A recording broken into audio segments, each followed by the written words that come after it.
What do you mean, you people? What do you mean, you people? All right, I'm starting with the Wheated. Wait, hold on. Are we recording yet? Yeah. Yeah. Yeah. I started. Me and Blake have been recording for like 30. Yeah, we got 30 minutes. Shush your face. So I'm starting with the Wheated. It's 95 proof. What do you? What are you on, Blake? Barrel strength? Yeah. He's starting with the big boy. The Okay. hitter. What's the proof on that? Oh, barrel.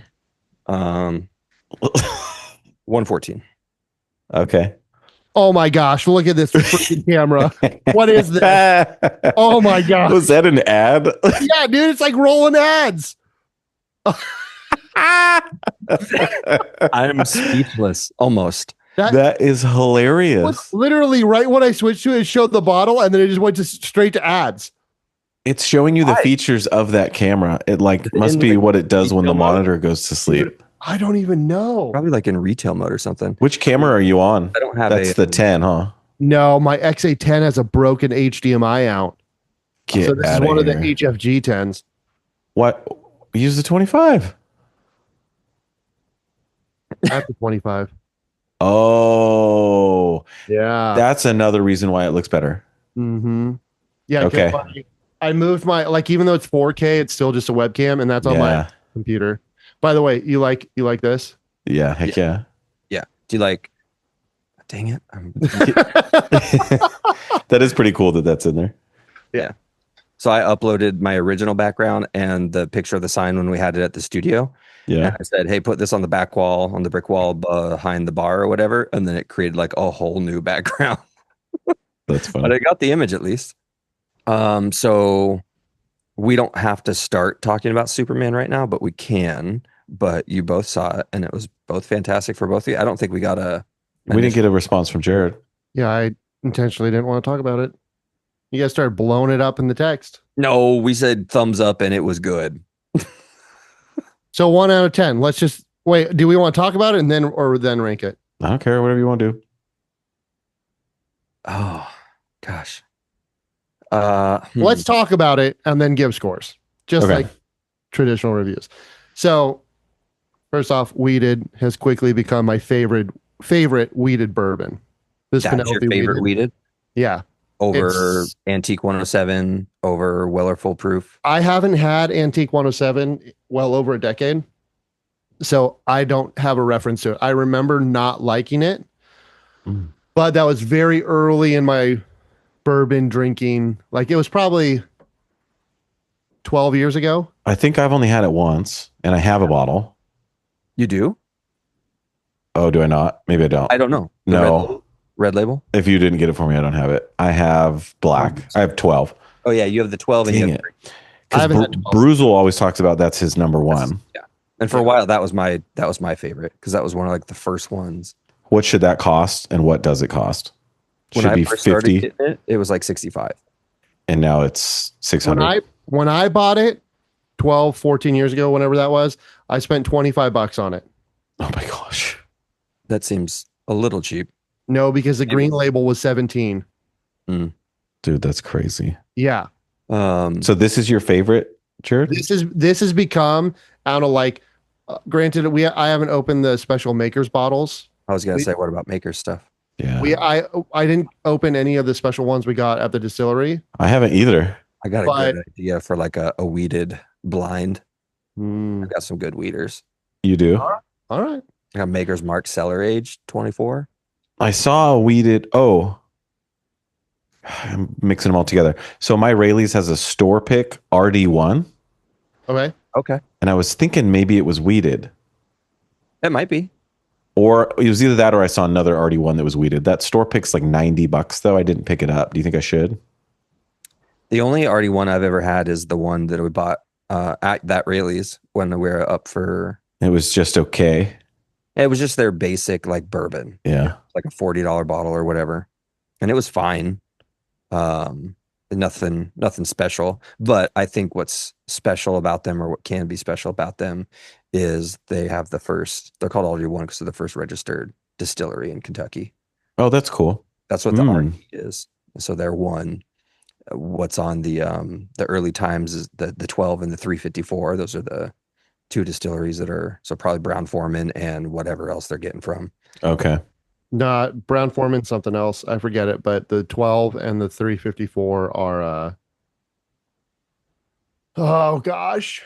I looked them up so many times. You think I know by now? This Wheated is really good.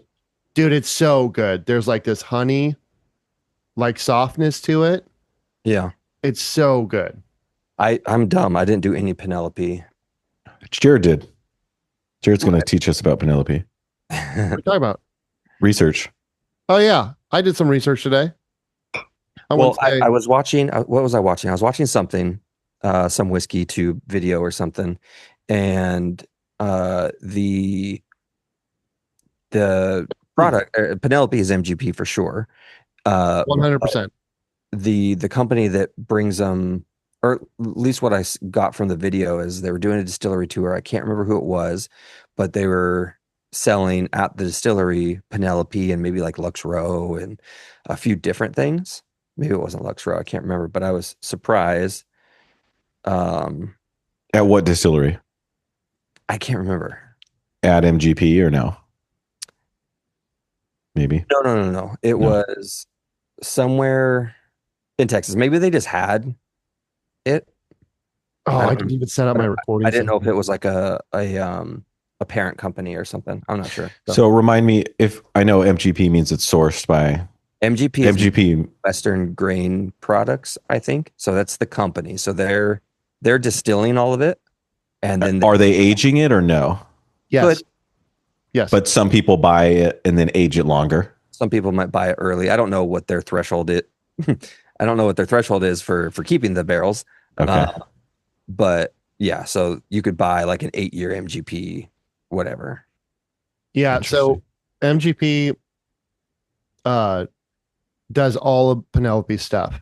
And it's weird because Penelope started out only, I think, if I remember correctly, when they first started, it was two friends. One of them was about to be a dad. The other was a dad already. And so they had this idea to make a bourbon company, and they didn't even have a license or anything. They just knew they wanted to call it Penelope because that was what his first kid's going to be named, Penelope. Huh. Okay. So they contacted MGP and they like told the guy like, oh yeah, we're starting a company. We want to buy some barrels. And MGP was like, sweet. How many do you want? And Penelope was like, 3. And they're like, who the heck are you guys? What is this? That's funny. Yeah, that's one of the funny stories I found today. But then they could only afford like 2-year barrels. And so they basically like blended the 3 barrels till they liked it. And then got their license barely in time to go to their first tasting at like a local liquor store. And that's all ground up. Just these two dudes like hand drawing on the bottles, going to sell the first bottles of Penelope. And as they grew a little bit, they could afford older barrels. And then they grew a little bit and they could afford more barrels. Like us. Yeah, exactly. That's exactly what we're doing. I was just thinking, if we're trying to think of a whiskey brand, like Threshold. What? We're just going to name everything Threshold.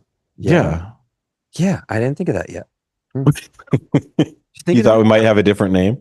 Well, I never thought of it because when we were ever talking about like getting whiskey and doing all that kind of stuff, it was before we had come up with the podcast and all that kind of stuff. Yeah. Anyways, it was a really cool story. And so that's how essentially they got started. And then a few years ago, they had grown and scaled so much that MGP had this moment where like, oh, we need to actually keep more of our barrels in-house.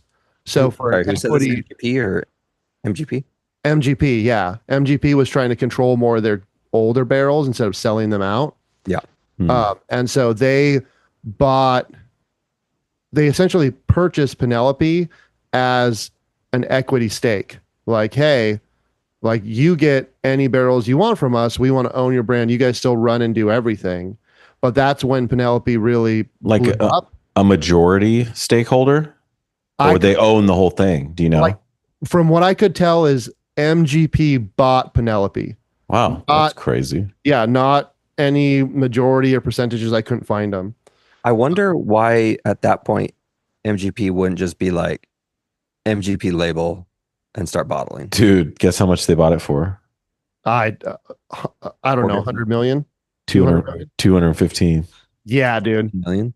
Yeah. Penelope has recently, like, I forget where I saw it, but Penelope is the most in demand, fastest growing bourbon brand in America. The first bottle I got, which I think was the white, I didn't really like it. Was that one of those $20 ones I found at the liquor store? Yep. Yes. Yeah. I wonder if I still have it. Yeah, their architect is like their. Did you Jared it and pour it out your door? I've never poured anything out. You should, dude. You only have so much liver life, okay? Like, you got to save it for the good stuff. That's why I have 2 livers. I'll be right back. You are. Wait, what? I was going to go look, see if I have it. Oh, See if you have 2 livers. Yeah, dude. So they got a bunch. yeah, they since the acquisition, and MGP basically told them, like, hey, do almost anything you want. Like, our barrel house is your barrel house now. They've blown up. That's when, like, all their special LEs came out. That's the whole reason why. What's he yelling about? He's solo parenting this whole week. Oh, that's right. That's right. Stop yelling at your kids. Oh, he can't hear us yet. Huh? We just heard you yell at your baby girls. Okay, stop yelling at your kids. What did I say? I don't know. We just heard you yelling. I just heard, hey. Yeah. I said, remember, not too loud. And then I was walking away. They said, what? I said, not too loud. I don't have it. I drank it. Yeah, but the last couple of years, that's why I think it was 3 or 4 years ago they bought out or started the process. And that's when Penelope really started doing the LEs and the big blends and like the estate stuff, their estate line, which is one of that other bottle back there.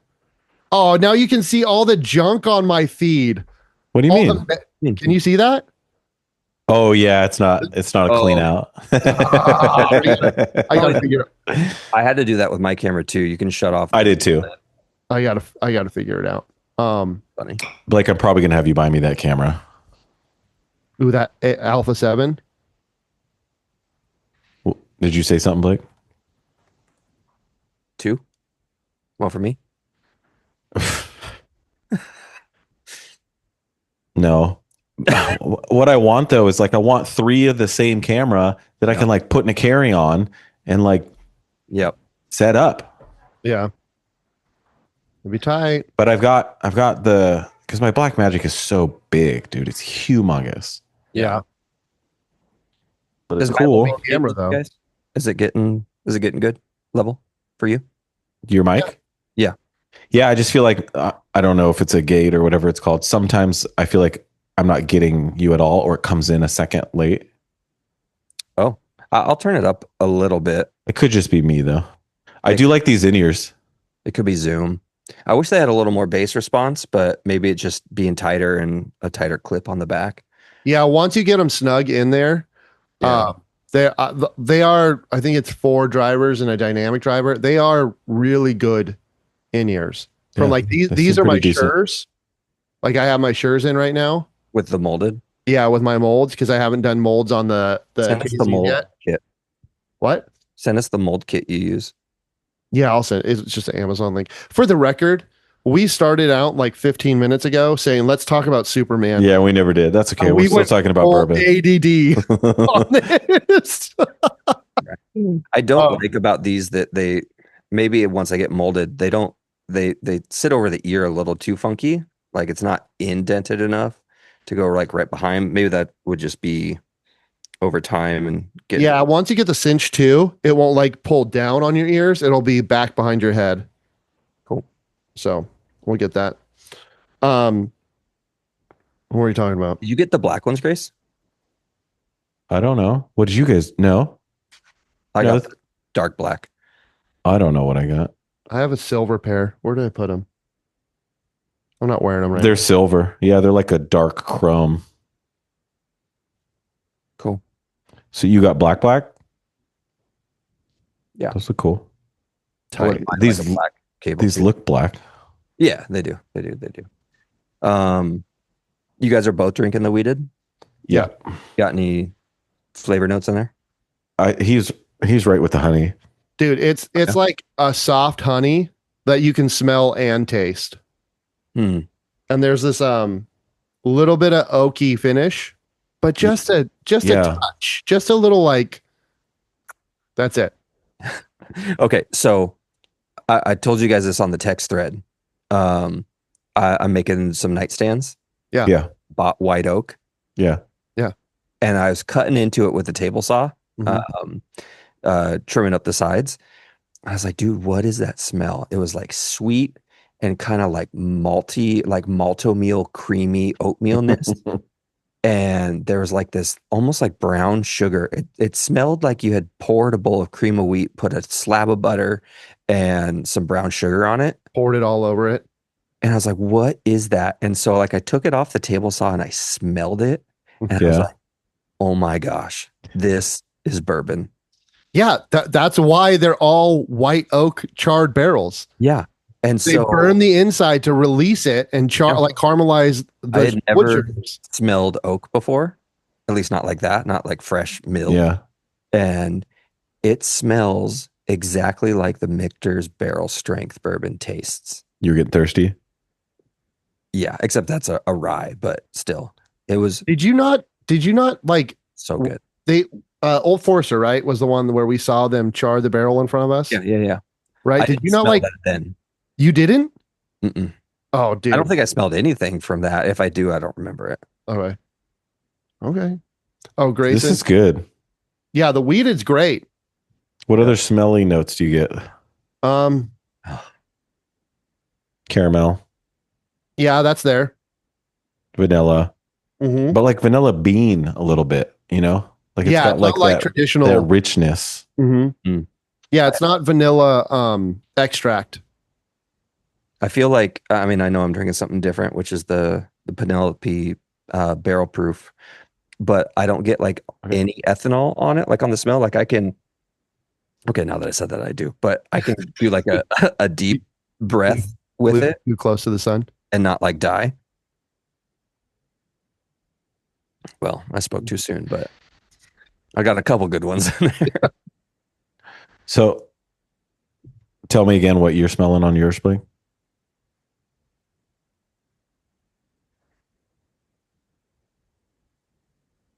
There's definitely like a caramel brown sugar. Maybe like a vanilla butter chew type thing, not like a straight up like vanilla toffee, but like a not quite butterscotch, but like, you know, something chewy caramel vanilla-esque. Okay. The ones we used to get at Petaluma Market with the green wrapper that had a slight bit of sea salt in them.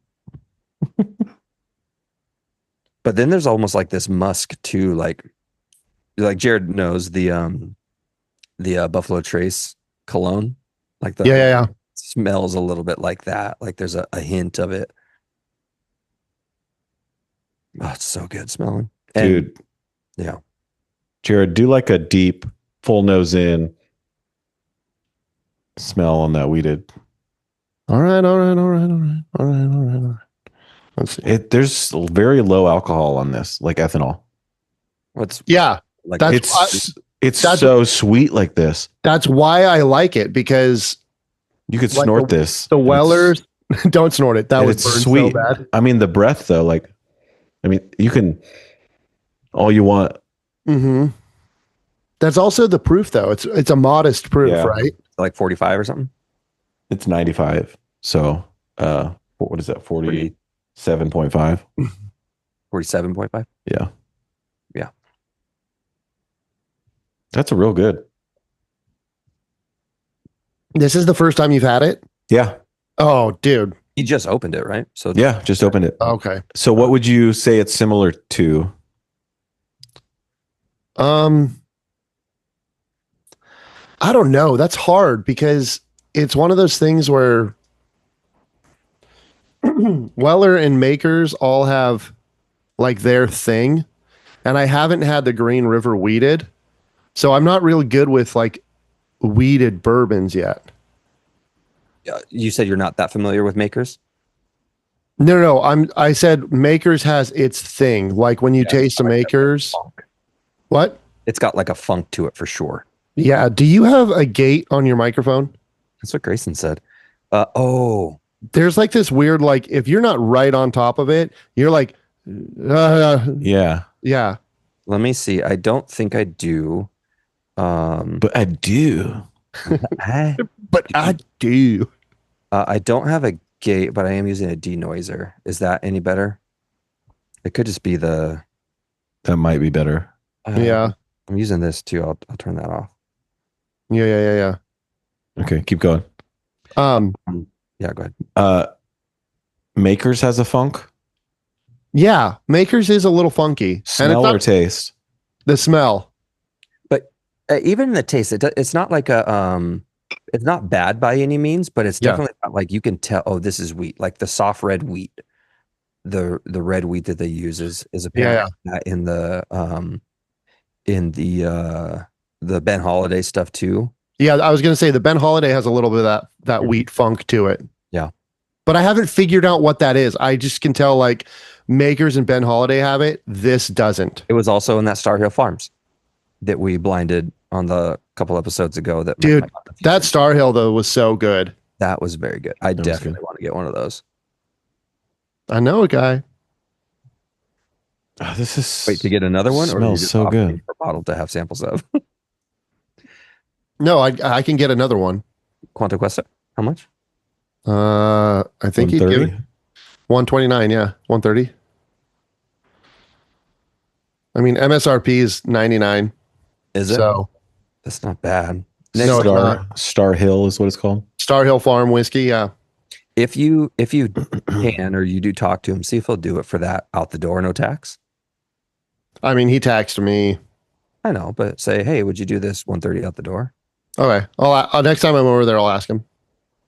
Jared, when you get a chance, will you take one of your pictures of that bottle too? Oh, Star Hill? Yeah. I thought, and then I'll do it of Heaven Hill. I might have already Not done Heaven that Hill. and sent it to someone else when I was like super pumped. I had to like tell someone. I was like, I have to tell you, I got this really cool bottle. Okay. Let me look. Did you mean Smoke Eye, Grace? Yeah. Another hill. All the hills. Oh, the hills all over Kentucky and Indiana. What else did we drink? That was it, huh? On the podcast? Yeah. The two Smoke Eyes and the The Star. Yeah, we were going to do others, but we still need to do that Cooper's Craft and Early Times Blind. Yeah. Mm-hmm. So Cool. pictures. Blake, does yours taste very similar to the smell? Caramel, brown sugar, vanilla, butter chew.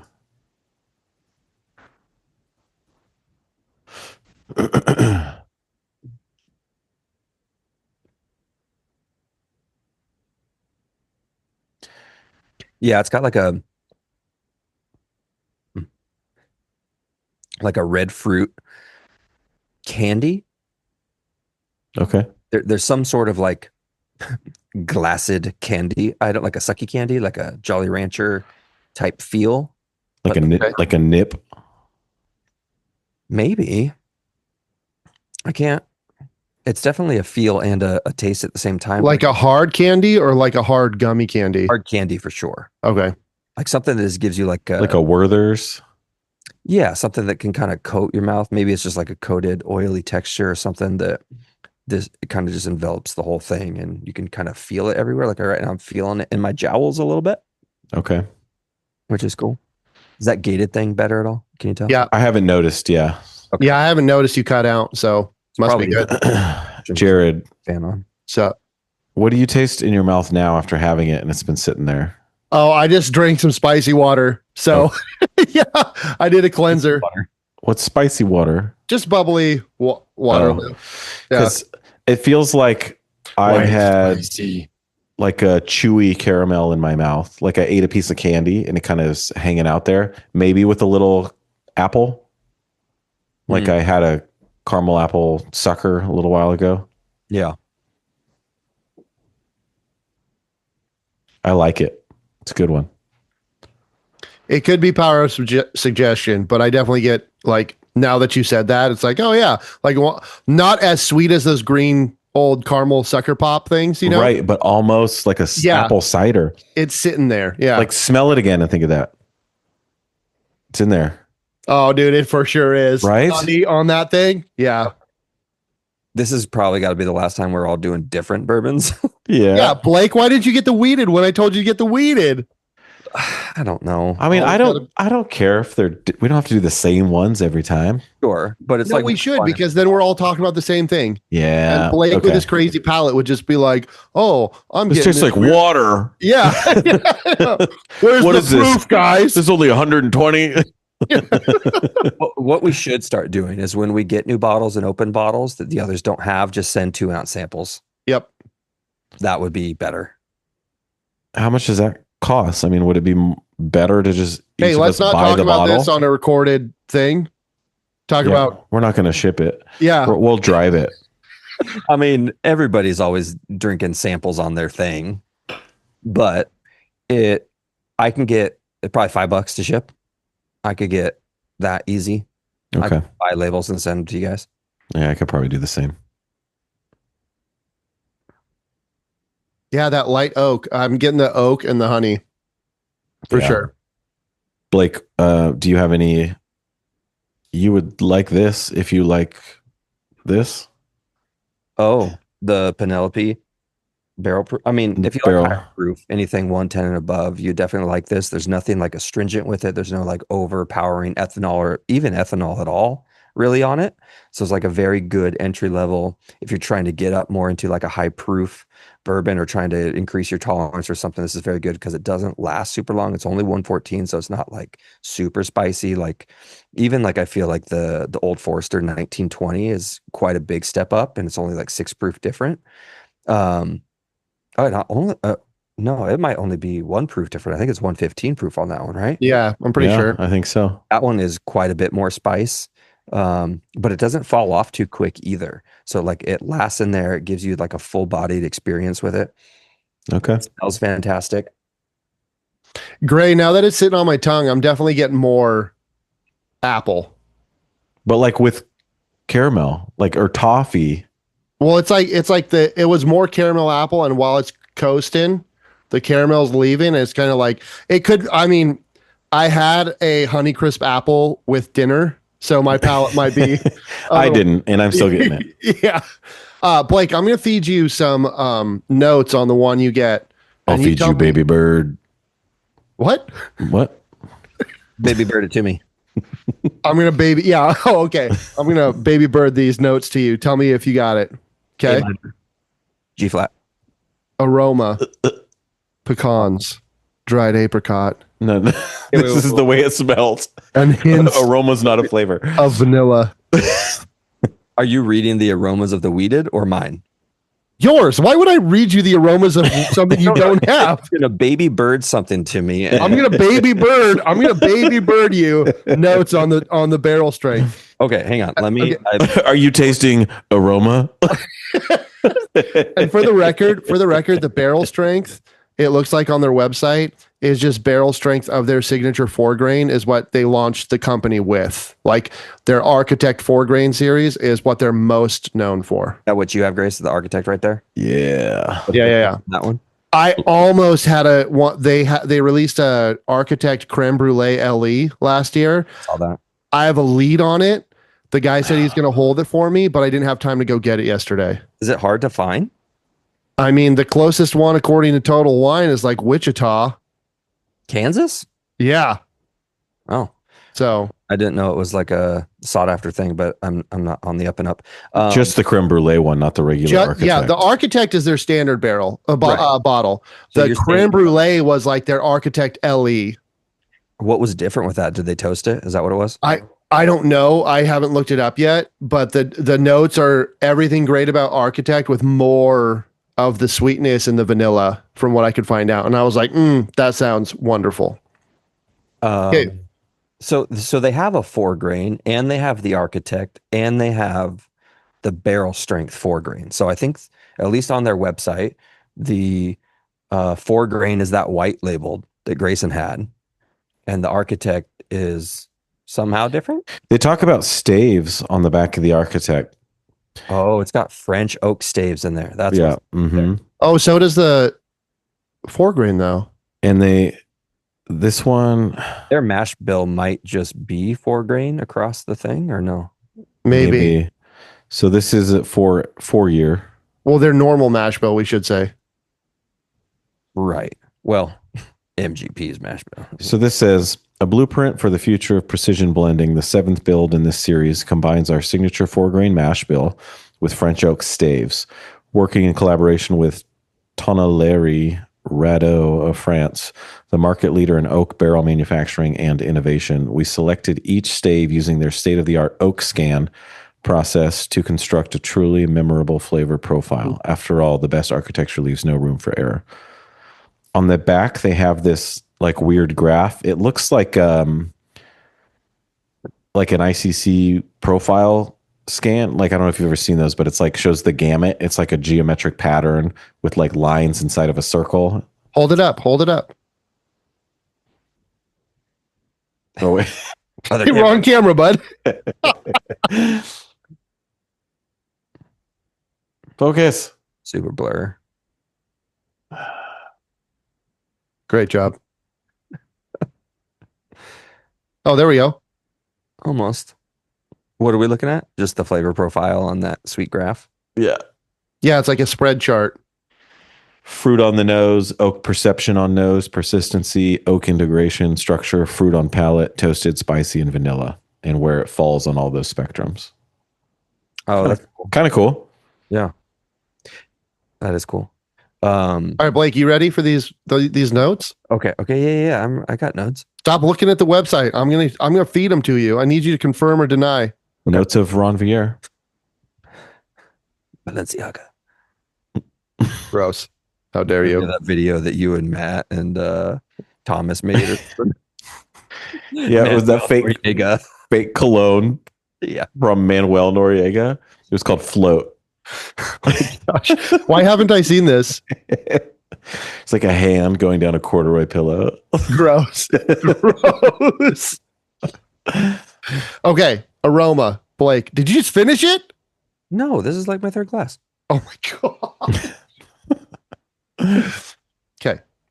Aroma, pecans, dried apricot, and hints of vanilla. Dried apricot. Apricot. What did you say? What did you say? You said apricot. Apricrot. Dried apricot and hints of vanilla. Every bourbon has hints of vanilla. Right. Greyson, stop. Okay, I definitely get the apricot, and that's probably what I was getting more than like the red fruitness. Like no that. pecans? Well, I don't know what a pecan smells like. Dude, I get pecans on the Wheated. I could. Okay, so if I'm thinking like candied pecans, yeah. Mm-hmm. Okay. And then like apricot, stone fruit, the pits. That's how they make like amaretto, I think. Okay. And like, which smells and tastes like almond extract, but almond. It's really, yeah. It's yeah. I could get that. Okay. As like a mixture, but not individually. That sure. Makes sense. Okay. Ready? Yep. Forward notes. Smooth caramel syrup, brown sugar. Yep. Duddle, barrel char, and hints of butterscotch and creme brulee. Oh, well, yeah. When I was saying like, you know, the chewy caramel vanilla-esque, not quite butterscotch, but okay. Yeah. Body. Now that you just sipped some caramel, toffee, leather, and pecans with a hint of orange zest. I feel like that was exactly what Wheated said. Hold on. Let me confirm or deny. Wheated, and I've just completely apricotted myself. You apricotted yourself? Apricrotty and Fitch. Is that the correct? Yeah, I'm reading the right ones. Okay. They're just very similar tasting bodies. Well, it sounds like their mash bill is the signature 4-grain. Yeah. 82 corn, 8% wheat, 7% rye, 3% malted barley on yours, Blake. Can you read all that again? Not that, but the thing before the body notes. You want the body notes? Yeah, the last notes you read to me. Caramel, toffee, leather, and pecans. Pecans. Okay, that's what it was. With a hint of orange zest. Yep. This is gonna be weird, but it's like Dad's Land Cruiser headrest. Bro, not this again. Stop talking about that. For reals with the leather. Also, that's my Land Cruiser, but it's now. Dad, he had it. Yeah. Anyway. Okay, the finish. There's more. Yeah. Finish. Okay. White pepper, cinnamon, and brown sugar with lingering caramel. It's got to be the power of suggestion, because as soon as you said right, that, I was like, oh, white pepper. Heck yeah. Yeah. Yeah. I mean, I get Land Cruiser leather. Yes. Yeah. your headrest since we with earwax. I haven't, but I have driven the Cruiser since then. Next time you're gonna just lick it a little bit. The headrest come off. Next time I'm gonna bring one in here and I'm gonna lick it in front of you Yeah. guys. Just hold it up for Blake. Be like, hey, does it still taste the same? Lick I'll have the earwax and the headrest.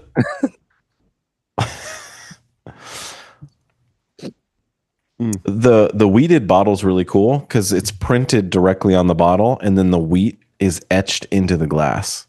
Yeah. I think it, or it might just be printed, but it's really cool. As opposed to just a label. See this? Yeah. Like it's printed right on the glass, Mm-hmm. and even those wheats that are kind of hard to see. The wheat shafts, Yeah, really cool. grains, whatever you want to call them. All right. Cool. All right. Superman. I'm going to pour some Architect and let that breathe a little while we talk about All right. I'm going to finish Wheated. And Man of Steel. Like you move into Estate? I've got a little bit of my third barrel proof, but yeah, I'm gonna pour a little Estate. Oh my gosh. I mean, What's your third barrel proof? What are you talking about? His third pour of it. Oh, you're having it. Oh, gosh. We're going to Estate now. Yeah. Oh, okay. What's I the proof? have a little bit left of the barrel proof. What's the proof on Estate? It's 101, I think. I don't want to see that feed anymore. That makes me so mad that all that junk is in the shot. 104? I could open up the Rio. This is oh yeah. I thought you would have done that already. I've got too many unopened bottles. Did you say it's 104? 101.2. Yeah. Okay. The Architect is 104. This was their the Estate collection was supposed to be their like classy LE this year or last year. It's supposed to be their challenge to BTAC. Not even a candle, dude. Right. I know that, but they got to start somewhere. Yeah. I mean, Right. they came out with this 9-year, and then they also came out with like a 10-year, and they had like a few other Estate things, I thought. Right? Yeah, they had a 9-year blend, which is what this is. Then they had a 10-year single barrel, if I remember correctly. You know what? The website is up in front of me. Yeah. They have a 13-year Founders Reserve, which is 121. That looks a little more BTAC-esque. Mm-hmm. The private collection, which is the Estate, which is what these are, which is, I think, had like a 9 and a 10. Mm-hmm. A single barrel that looks the same that we've seen like at Costco. That was their single barrel one. Mm-hmm. And then the Omega. What's the Omega? I never heard of that one. Finishing barrels crafted with a blend of rare, tight-grained French oak staves. Ooh, I've never seen that one either. Wow. It's got like a... How old is it? What's it called? Estate Collection Omega, 11-year. Ooh. Like a maroon. That'd be cool. Yeah. Interesting. Oh, coming soon. Oh, so it's not, maybe that's the coming in September. So maybe that's the 2025 special Estate release. That's cool. I wouldn't mind one of those. I actually kind of want to get the cigar one that they just came out with. I could have got that. Yeah. Where were you? You texted us about that. Right. I did. And Blake was like, I need to be more responsible. And I supported my friend saying, Stupid stuff like that. Wrong move, dude. When I'm not drinking. My gosh, dude. no, the Founders Reserve was 13-year of their Estate collection.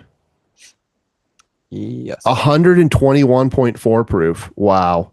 That'll at least be in the same room as BTAC as far as proof goes and years and stuff. Yeah. Lighter and a little This architect has like a deeper, more woody, peppery smell.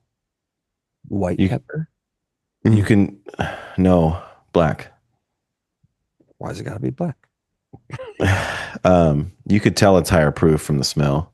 Yeah, just because of like ethanol, or more ethanol-y, or more burny. But it's just got a thicker smell somehow. It's like a richer caramel.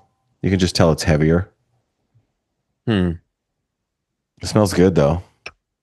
It smells like it's aged longer. The architect? Yeah, but it's not. I wonder if that has to do with like the staves. Oh, maybe. Yeah, maybe that's where it's getting that extra woody smell. Probably. Okay. All right, I'm going to let this breathe for a second. Okay. Just stay. Same. Superman. Yes. We're 40 minutes into this podcast. We should talk about it. That's great. It was a killer movie. I loved it. I went by myself. Loved it. I didn't think I was going to like it that much. How do you feel about Superman in general? I don't really like Superman. It's kind of just meh. Yeah. I mean, yeah. And I just didn't think I was going to like it the way I did. Yeah. I just found myself like smiling and laughing and like stoked on the shots. I thought it was cool. I thought the shots and the sound were really rad. Dude, the first sound when he slams into the snow, dude, it like shocked me. And it sounded so good. Yeah. I loved it. You know what I was missing though? Is when I first saw the trailer and you see the Fortress of Solitude coming up, or they released that extended trailer. It's coming up, and due to whatever reason, if it was just the trailer and maybe everything wasn't done, I was like, oh, I can't wait to see this in theater, to see like how much low end there's going to be and just like how powerful that's going to sound. I don't even remember it from the movie. That's funny. I don't remember that either. Oh, dude. It was one of the things I was looking forward to. The sound was too loud in my theater. Like I almost went out and asked them to turn it down because see it in IMAX or Dolby. No, we just went to Studio Movie Grill. I saw it in XD. Okay. Oh, so you should have had that big boomy. I saw IMAX and the sound was great. I just thought there was going to be like some more low end on that specific part. Okay. I don't particularly remember that. I remember hearing it and thinking it sounded cool because it kind of has like that crystally sound. Yeah. I just like, you want some of that earth cracking, like shattering, like rumbling. Yeah. I kind of miss that. I probably want to hear it again. And you're talking about the fortress coming out of the ice? Yeah. Oh, hold on. Are we going to talk spoilers or are we not going to talk spoilers? Because my critiques have to do with spoilers. I think we could do a full in-depth thing. Sure. Okay. I'd say, yeah, let's not hold anything back. I don't think we're doing any. On sound, though, I thought I was trying to pay attention to it a little bit, just knowing you and who we might have some people on later. But I just thought it was great. Honestly, everything about the movie, like visuals, CG, sound, felt like more polished than I've seen in a movie in a long time. Yeah, I'll agree with that. I remember there's that scene when Lex and the girl that can transform, what's her name? The engineer. The engineer. Is it the engineer or just engineer? I think he says engineer, so it might just be. She turns her arms basically into like circular saw blades and she's like slashing all the robots. And I remember she goes up to one and she like shoves it into him and you hear it, but then he's up against ice and like you can hear when she gets through the robot and it starts hitting the ice on the back end. I thought that was so ice cool. pick sound. Yeah. There isn't a lot of movies these days that like makes me very tense because you usually know what's going to happen. Yeah. Or like even in the which you guys haven't seen, but Andor. In Andor, you know the outcome of all of them because Rogue One came first, so you know that everybody dies and nobody. The ultimate thing is that they send the Death Star plans or whatever. But even in that show, knowing that the stakes aren't really there because you know when they will die, I felt like, yeah, I know, like. So I don't know if that really has anything to do with what I'm saying, but that I felt stakes there. This one, I felt stakes because I didn't know what was really going to happen. So like she just felt like super unhinged, or she could snap at any time, or she was just right up against her breaking point and trying so hard not just to go because she wanted to like please Lex. Mhm. And she was holding back what she wanted to do just to obey or whatever. But when she went in there and she was doing stuff, I was like, oh, I It's don't know crazy. what's gonna happen. So I was like, kind of like, oh my Yeah, god. she was like the right level of psycho, Yeah. right? Yeah, Every yeah. time it showed close up on her face, every time you're like, oh man, she could lose it at any moment. Yeah. Yeah. And every time Lex was like, go, you would see it, and she would go like, oh, and just go nuts and just do whatever it took. Yeah. Yeah, so I was talking to John Cucci yesterday, who's the Foley artist on this, and we'll get him sometime, but not tonight. He was telling me, he was trying to remember, because I guess they did that movie like quite a few months ago, and he's like, yeah, I don't even remember like what we worked on. So I was just kind of going over some story beats, and he's like, oh yeah, there was that engineer, and we did all the saw blades and all the stuff in that scene. So like that's one thing we'll get to talk about with him. That's so cool. That's rad. Um, What was every time she'd send her like microbots out or like send part of her out, what was that? It was like this weird tinny digital wave. that was more sound design. Like sometimes in Foley we'll provide source, so we'll record a whole bunch of stuff that the sound designers will then like take and manipulate and do stuff. So I'm not sure if that was something that they did or helped with, but that was probably, Dave Acord's team of sound designers, and Katie Wood, I think, was the other supervisor on that. So somebody on their team was sound designing those kinds of things. Mm-hmm. There was even some cool like audio transitions, and I can't remember what it was, but it was like somebody closing a briefcase and it's like snapping, and then like that tied into the sound of the next scene. Right. I can't remember what it was, but Like I thought carryover transition of like, audio transitions. Yeah, I love it. Yeah, that was really cool. Couple scenes that really stuck out. One, that bubble scene when they go to like the desert, when Lois and the Mr. Terrific. Yeah, and he puts that bubble around her and Like just that bubble in your thumbs up? destroys everybody. Yeah. Dude, that filming was just unbelievable, and the CG felt flawless. Yeah. Like the cameras are moving and fast, and then It felt like a very James Gunn. I don't know if trope is the right word, but a James Gunnerism. Like yes, a lot of that in Guardians too, where like, when Groot puts on the headphones and he's just kind of dancing as Baby Groot or whatever, but all around him the Guardians are almost dying and like getting their buns kicked by the whoever. That's exactly what I told Sarah when we drove away. I was like, that was the Superman version of Baby Groot dancing. Yeah, the whole time. And even like the way they did the filter with Groot's headphones, or like she's in the bubble. Red bubble. Yeah. And then you can hear all the impacts and you see everything, but it's all muffled and like behind this wall. Yeah, it was pretty cool. Or the scene when the whole video comes out and Clark's in his apartment and Lois is there and they're having that whole conversation, and then Green Lantern and the Justice Gang are dude, that was pretty funny. Justice Gang are out there fighting. It was so funny, so funny, dude. And like then you see that it, baseball bat, and just stupid sound. Yes. Yeah. Stupid fun, like comedic sounds for sure. Like Guy Gardner is such a doofus. Yeah. And thinking of a baseball bat just hit this ball looking thing. Like, and then at one point it just starts like essentially bleeding all over the city, but it's just like this ooze and stuff. You could tell they're killing it. Yeah. It's so good. Well, it's funny too, like Lois's honest reaction of like, there's a giant space monster out there, and Superman's like, no, that's a nobody. Those guys can handle it, no problem. I was trying to remember what he called it. It was like an intergalactic pygmy or something. Yeah, something like that. Yeah. And she was like, "Oh, you were helping them." He's like, "No, that's just an intergalactic pygmy. These guys got it." Yeah. He was like, "I was looking for the dog." Yeah. But clearly they were struggling. Use some help. Yeah. The nanobots thing, they kind of remind me of like the bots in Big Hero 6, engineers stuff. For sure. Yeah. But way cooler. But there was that scene when they were trying to suffocate him. Yeah.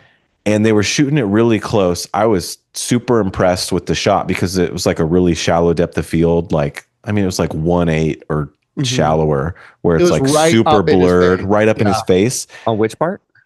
When he's gone up in space and fallen back down, and he still has the things all over his face.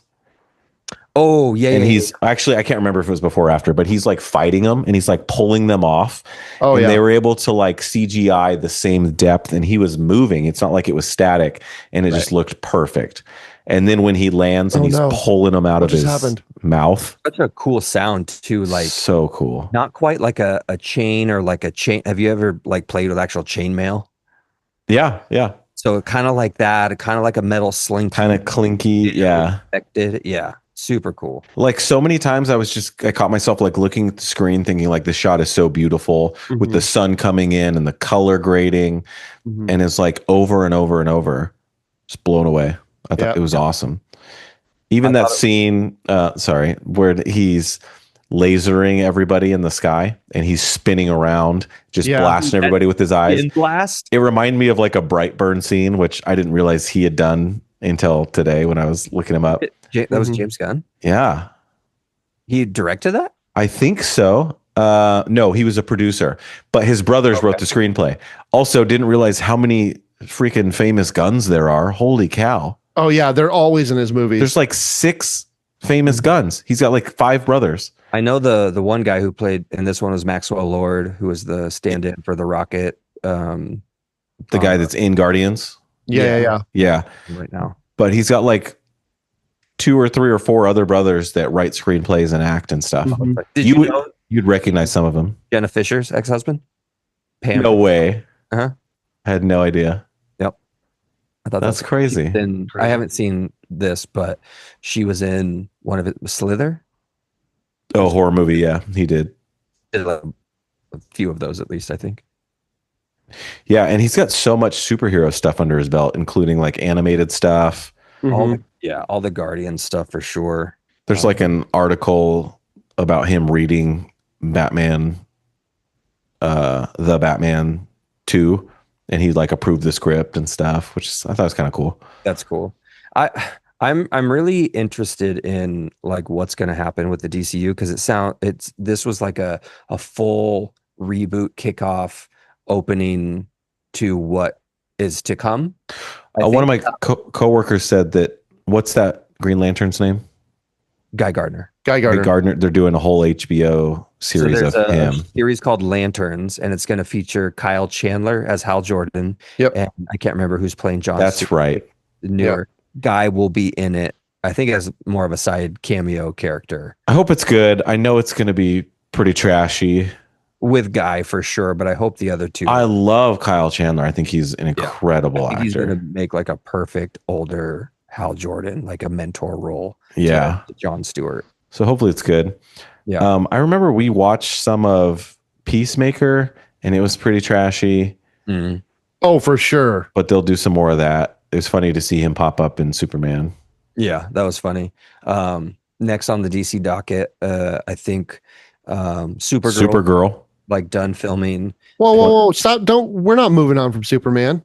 Oh, we're not. But I'm excited about what's coming from James Gunn's universe. Gotcha. Supergirl and Clayface. Yeah. Like a body horror. That's gonna be so cool. Which I hope is cool. So how are they gonna do Clayface without Batman? Like he has to be in it, right? Well, I mean, he's gonna have an origin and a beginning pre-Batman, right? Maybe he could be referenced, but it's not like he was made because of Batman. True. But what I was the overall thought that I had is as the trailers were running, actually, is I saw a Fantastic Four trailer, which I didn't quite watch because I don't want to know everything that's going to happen in it. But as I saw that Fantastic Four trailer, I just got like kind of bummed out because there's this whole 20-year backlog of MCU stuff that they're trying to relate and interconnect. And it just almost feels like a chore to have to go watch one of those movies. Cause like, you know, the tone, and I am excited for that movie. It looks cool and it's different, but like, are they going to reference stuff that I haven't seen? Like all the shows I didn't watch and a lot of the movies post Endgame I didn't watch. And it just feels more like a chore where this felt like something so refreshing and so new where I could just go into it and not have to worry about, oh, what did I miss or what didn't I see? What things am I not going to understand because of stuff I haven't seen yet? So I just got I think that's really important though. Like the fact that you feel that way, because they're trying to bill Fantastic Four as like what is it, the first Marvel family? Because in the comics they were, but like you said, there's 20 years of history and there's so much weight behind it, so they're trying to make it feel like this huge deal. And there's so much, for lack of better words, fatigue, right? Like people are kind of over every 6 to 9 months. There's more Marvel, especially because like I've never watched any of the shows, and any of them have just been garbage. Right. They're not. You good. can't keep up. Like if you want to be into the universe, you can't keep up. A lot of people watch stuff every day and for hours. Right. But like if you have a family and a job, like you can't watch 5 shows about different characters and then watch the 3-hour movies for each one that comes out. Right. And then the spin-offs for each thing. But that's why Superman was exciting, right? Like everyone saw. I mean, a lot of people like the Snyder stuff. I like some of it. I don't like some of it. But like everyone knew this was the reset of like the new foundation of being laid. Yeah. Yeah. I think it would be really cool if they incorporated Matt Reeves as Batman into I was just going to say if Matt Reeves and Gunn collaborated on something, dude. I don't think they will. It'd be great if they did because he's such like a juxtaposition to this Superman, which was very Boy Scout, very like, oh gosh, oh shucks, golly gee type of stuff, which this one. Yeah. But that's how Batman and Superman always were. They balanced each other out. Yeah, I think great. I don't think they will either, but the Batman was a huge hit. And it was dark and gritty and real. And the Superman was I shouldn't say that. It's not everything you wanted in a Superman because I have critiques, but it was a lot more traditional Superman than the last 2 versions of him. Dude, I thought his parents were great. That was no. You didn't like him at all? They felt like a little too backwater. Yeah. I kind of liked it. I guess I could see what you're saying. Especially at the beginning. When she was like on the phone. That was a little much. But like when he's at their house and then like he's sitting on the porch with his dad, like that was great. Yeah. But the dad scene was awesome. You're right. Almost too dumb, rednecky. At the beginning. They were too exaggerated. It still was kind of fun to me. Like her on the phone, like a grandma is like talking to it. Yeah.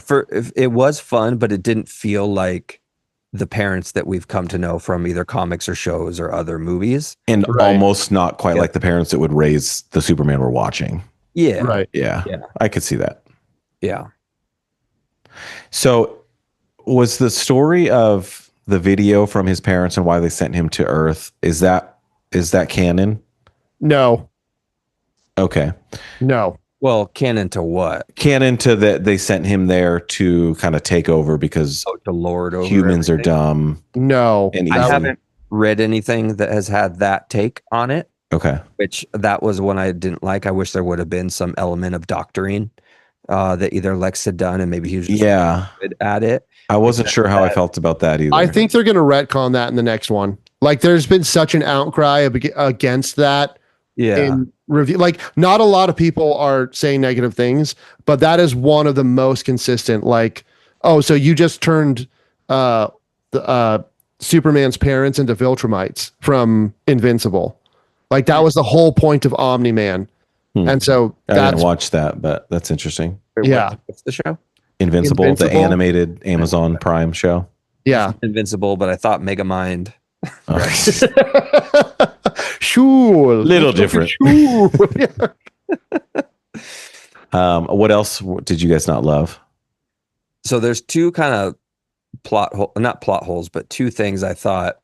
So in the end fight against Ultraman, when he's, in the crevasse or the whatever against Ultraman / Bizarro / Oh yeah. Clone boy. His clone, yeah. And he finally realizes the floating drones surrounding Ultraman. I feel like he would have noticed that so many times ago. He's fought over and over with them. For real. And for real. Seen them. And even if he didn't realize or put what together, they were for, this is how you're being controlled. He still would have taken him out. He just has to look at it. Yeah. Yeah. Why would you not? It takes no extra effort to do that. And it just felt like, oh, that's how, like, come on. Yeah. And then I know they're setting up, you know, the toy and with Crypto and Mr. Terrific's drones that he just wanted to like take them all out, and they set all that up. But Right. I figured I feel like there was a better way to do that, or to, I don't know. I just don't think, even, I know Superman's not a detective and whatever, like Batman would have figured that out probably instantly, but like he had to figure out how Lex was talking to him, because he had that speaker on his chest. He's talking to Clark the whole time. Right. Obviously he can see him. And I know he was muting all in all the calls, which I also thought was really stupid. Like the 2A, 24B, 16C. Yeah. Yeah. That was interesting. I was like, oh, this is. See, I think Battleship sunk. So hold on. I think that's a great example of the psychotic obsession Lex has with Superman. No, I totally get that, and I get why he did it, like characteristically. Also, the clone was dumber than the real one, so he had to call the shots. Yeah. But they're kind of setting up Bizarro in that thing. So like on the other side of that black hole is probably the Bizarro universe, where Bizarro's really going to come into himself and figure out his whole Bizarro-ness. Yeah. Is that a Superman? Yeah, character? it's a Superman villain. Yeah, like a inverse of Superman. I feel like your gate came back. Really? I haven't touched anything. Okay. Jenny. Jenny. I mean, I'll have the audio on here from my recording, so it'll be fine. But I feel like I don't even know what we're talking about. The Bizarro, the setup, the controlling, calling the shots. How is Superman smart enough and quick enough to realize, oh, they filled my lungs, they're trying to suffocate me. I can go into orbit, freeze the bot, slow them down, drive them into the earth, and beat them both. But at the same time, oh, all these mystical orbs just flying around me all the time, every time I fight this one guy. Or what could they be? Even just want to take out the communication between him and Lex. Like, right. I'm not going to talk to me. Just like take out these probably drones. When he started flying up, I thought he was going to fly directly into the sun. So I thought too. He's gonna be like super powered or something, or just get like super healed and destroy the bots or whatever. Yeah. That was cool. And then the other thing was that it? The drones and the 2A? That might have been it that I didn't care for. But everything else I kind of really loved. I thought Mr. Fantastic. Terrific. T. Mr. Fantastic. It's literally on his face, Mr. Terrific. Okay, that'll help. I thought he was cool.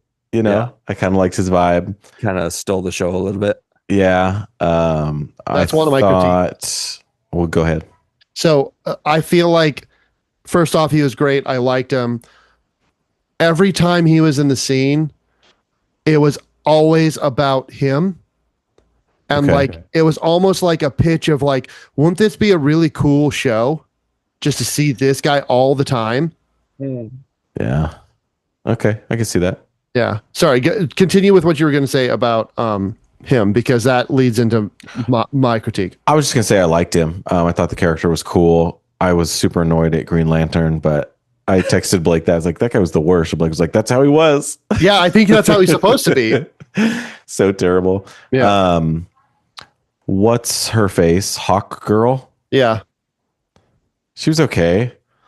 There wasn't enough almost, I feel like. Yeah. Yeah. Felt like she was in it like for the money or being part of the Justice Gang, like whoever was funding them. I don't know the lore enough to whoever they said that was funding them or put together that Justice Gang. What else has she been in? I feel like we just saw her in something. She was just in The Last of Us season 2. She's Dinah. That's right. Yeah. That's why I couldn't remember, because we didn't finish that. Yeah. The live action Dora the Explorer. Yeah. Is she really? Too. I saw like a still. I don't know if she actually was or if it was just like So this is my critique with Hawk Girl. And this is just because I have read so much Justice League. Okay. Hawk Girl and Hawkman. What are you smirking at, Blake? Sounds like you're saying hot. It does. It's like, here's my critique with Hawk Girl. Hawk. Hawk Girl, and Hawkman. I want to know what you're going to say, but I have something to say after it. He was my favorite in the game, the arcade game. Oh yeah. I loved being Hawk. Oh, I'm thinking Hawk Eye. No, Hawkeye. No, Hawk. From the Avengers game. Is that what I'm thinking of? You're thinking of the Avengers arcade game. Like the purple and The side scroll. Yeah. All right. Forget I said anything. Oh yeah. So Hawk Girl, and Hawkman. hot guy. Hawk Guy, sure. A lot of hot guys. Justice Gang. They in the story are these two souls that reincarnate every millennia or whatever it is, like every certain amount of time. And they get their powers from finding each other again and falling in love. Like their love is what gives them their powers. And that's when the gods bless them with their suits of wings and their mythical mace thing and everything. Okay. And so like she was annoyed at everything. She was. And she didn't want to help anyone. But then when she goes to like actually help and do the right thing, she just cold-blooded murders the president. That part was crazy. And when she started screaming. Yeah. It's like a Tarantino scene or something. Yeah, dude. So there's a couple Hawk girls. So there's Kendra, something, and then like Sharena or something like that. Yeah. I was trying to figure out who this one was. Okay. Because I think one is that, and then one is another version of it. Okay. I don't know that we got the reincarnated souls of those two Interesting people because they're metahumans and sure. Not from other. I mean, I don't know if the other versions were metahumans or not, but it'd be interesting because she's just listed as Hot Girl like in the credits and stuff. She doesn't have like a name. A name. Interesting. Right. So it'll be interesting to figure out like which version she is because it doesn't seem like that. So how do the wings work? Because she didn't always have them, unless she did, and she could just pop them out. That's the thing. Like in the comic books, the multiple versions of Hawk Girl and Hawkman, they're like chest armor has the wings that pop out. So it's like part of her suit. Yeah, something like that. Interesting. But also like Green Lantern, I understand CGI and like we have a Green Lantern film and it didn't look great or whatever. But Guy Gardner was never in a Green Lantern suit with the glow or the aura or anything. In the comics or in this film? In the film. Right. I think because they were being funded, and I can't remember the name. It started like with a T or something like that. They're being funded by somebody on Earth to be these protectors of Earth or whatever. Oh, that's right. They talked about that like briefly. The insignia, Green Lantern insignia on his. Yeah. That's why they were all in the same leather suits. But that's why they had like the same very like theme fitting. That makes sense then. That scene at the end when they're going to protect the people in that country that's being invaded. And he just like throws up his hand or whatever, and then you see all these hands popping up, the middle fingers and the fists and all that stuff. Yeah, a little silly, but like again, another perfect CGI with full tanks being thrown and like explosion. Like I thought it was perfect. Yeah, it looked so good. I did. Yeah, I think I really did love this movie. I don't know if I could put a number on it because I don't know like what my 10 is versus what my 1 is. Yeah, we'd have to figure that out. Okay, but hold on. Yeah. Hold on. Before we do that, you guys didn't have any problem that there was only one weighty scene in the movie.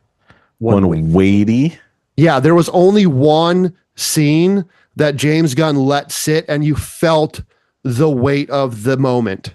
Which one? I don't know that I agree with that, but so in the interrogation chamber, right? And they're screaming and Russian roulette and all that stuff. And then in the pocket universe. Oh yeah. Right, in the pocket universe. Okay. And then Lex kills the guy just to get at Superman. He's like, wow, that was way faster than I thought. Right. Yeah. But you feel the heartbreak of like Superman couldn't do anything to help this guy. And the other guy starts crying. Because he's terrified of what Lex is going to do to his kid. And then the president of Barovia or whatever that guy was is like, oh, this is amazing. Like it was so like there was so much malice and evil and weight to that scene. And every other scene that had that moment where you're like, oh man, Lex is going on a terrible rant, or there's times where like Superman is finally going to save the day and he like dislocates his shoulder, right? That was pretty cool. Yeah, awesome scene. I was like, oh my gosh, he's embracing, like he's doing what's necessary to be Superman. He's finally being Superman, right? Yeah. And then he does it and he pops it back in and you can feel like how like you feel the pain that you can see on his face. And then all of a sudden there's a punchline. Yeah. There's a joke. I liked it. Oh, very, very comic booky. It felt like a comic book on screen. Right, but it was too much. So a couple other, I felt like it was too much. The scene with his dad, I felt like was weighty. Sure.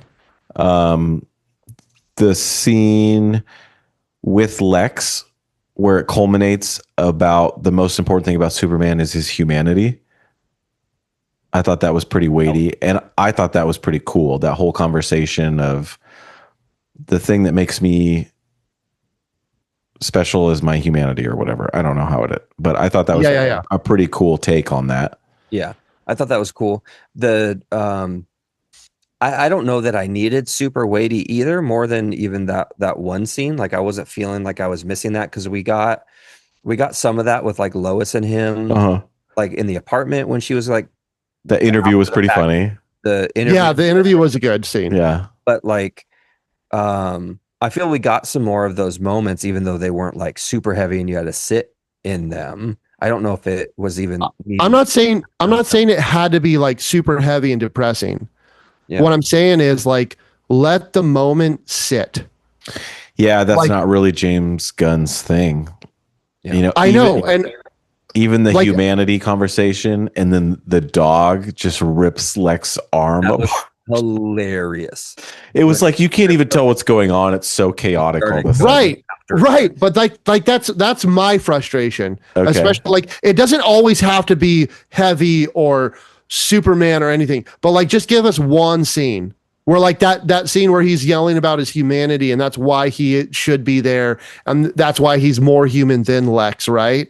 Like just let that one scene sit for a second and then Lex can rush him and that's when Crypto takes him out, right?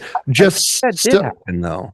No, because Lex was just sitting there staring at him and then Crypto tackles him and starts ripping at his arm. Oh, he walks up to him and he starts poking at him and then boom. Oh, is that what happened? He starts like hitting him in the chest.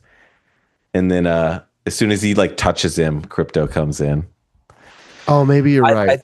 I thought it was awesome when, sorry, Blake, this will be real quick. When Lex is about to walk into the portal and he sees something through the window and he starts running and Superman just through the window takes him out. Yeah. I thought that was great.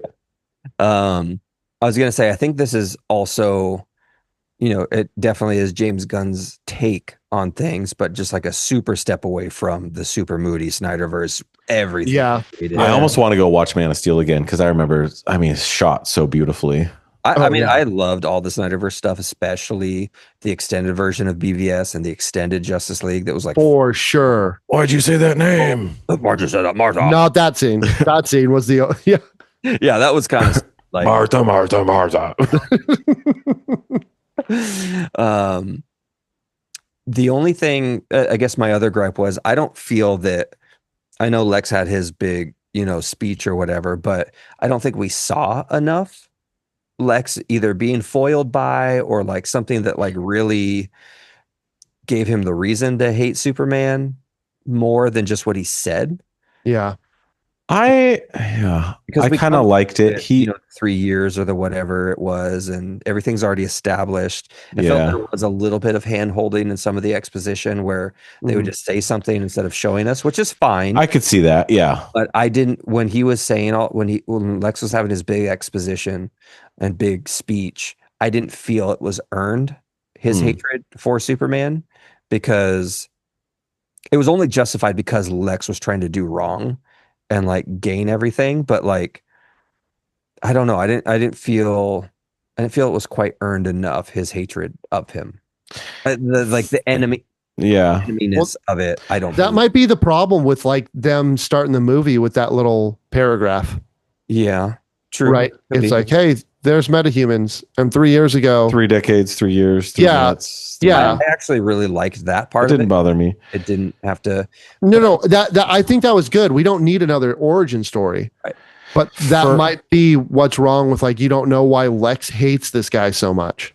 For me, it's different. Like I typically don't like whoever they cast as Lex Luthor. And part of it's just the shaving of the head. It looks weird. I think Jesse Eisenberg was not right for that character. Nope. Like too nerdy, intellectual. I didn't think I was going to like this guy, and I did. Yeah. And I think for me, it was mostly landed on his jealousy. And it was like, this guy is so arrogant and jealous and prideful and envious that's his whole reason for hating Superman. And it's not even actually like founded in anything. It's just this guy's issues. And I kind of liked that. I wish I think that's true also. Like he's just so caught up in himself. Yeah. Any attention on anybody else is what he hates. But I wish they would have shown it a little more. Instead, because they kind of did just say that. Yeah. They even called it out during one of the conversations with Superman about it, like his envy. And he was like, yeah, of course, I know my envy is my biggest issue or whatever. Jealousy. Yeah. So I could see that, but I still, maybe it could have been done better, but I like that perspective of Lex just is crazy and so into himself that he can't handle these metahumans because they can do more than he can. Right. All right, this is Threshold.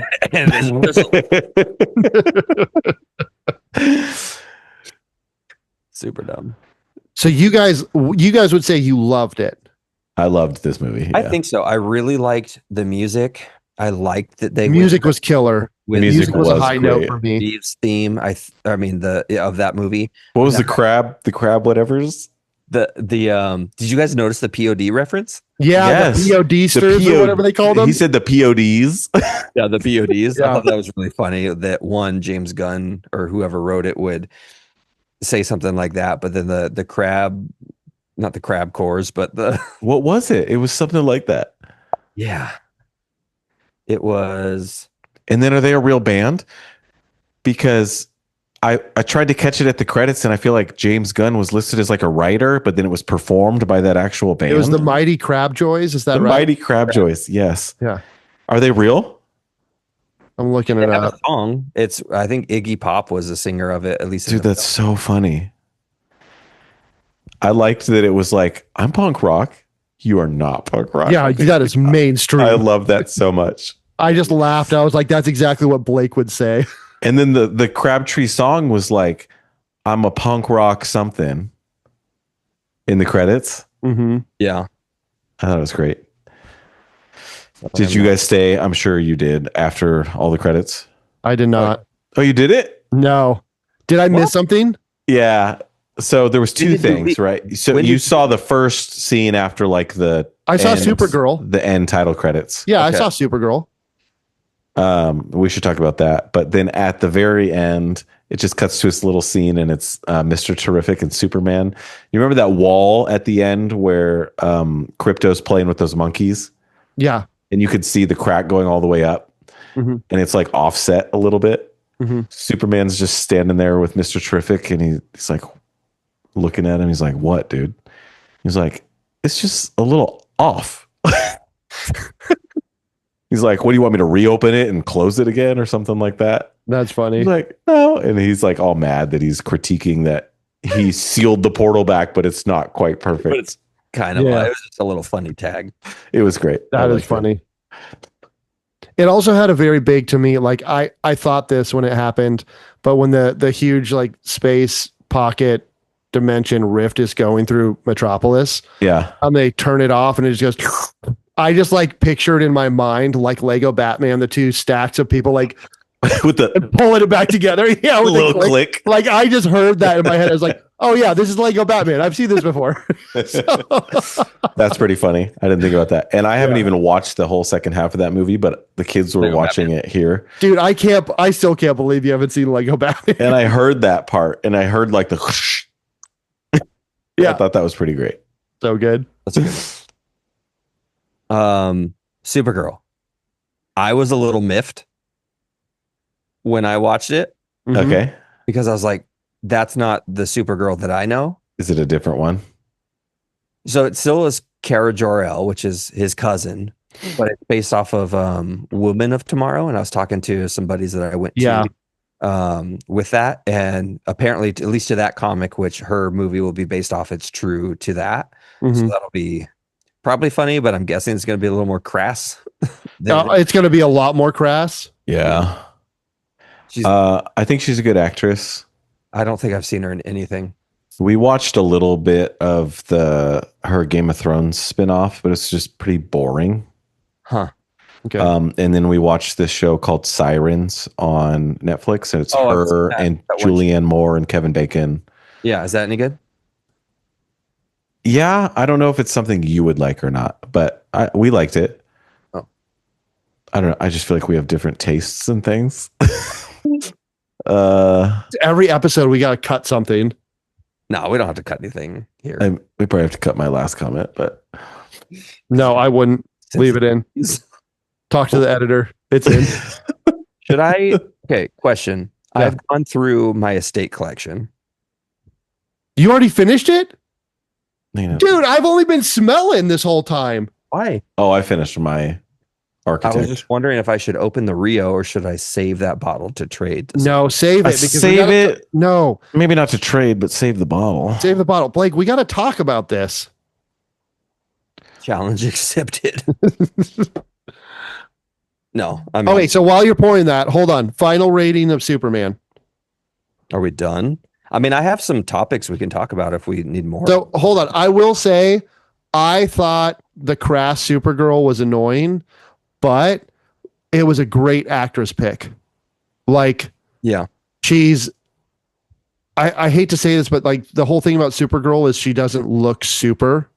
Unlike Superman. Superman's like huge and buff and everything like that. Where Supergirl is like, oh yeah, that's like a normal 20-something girl. And what? Depends on which comic.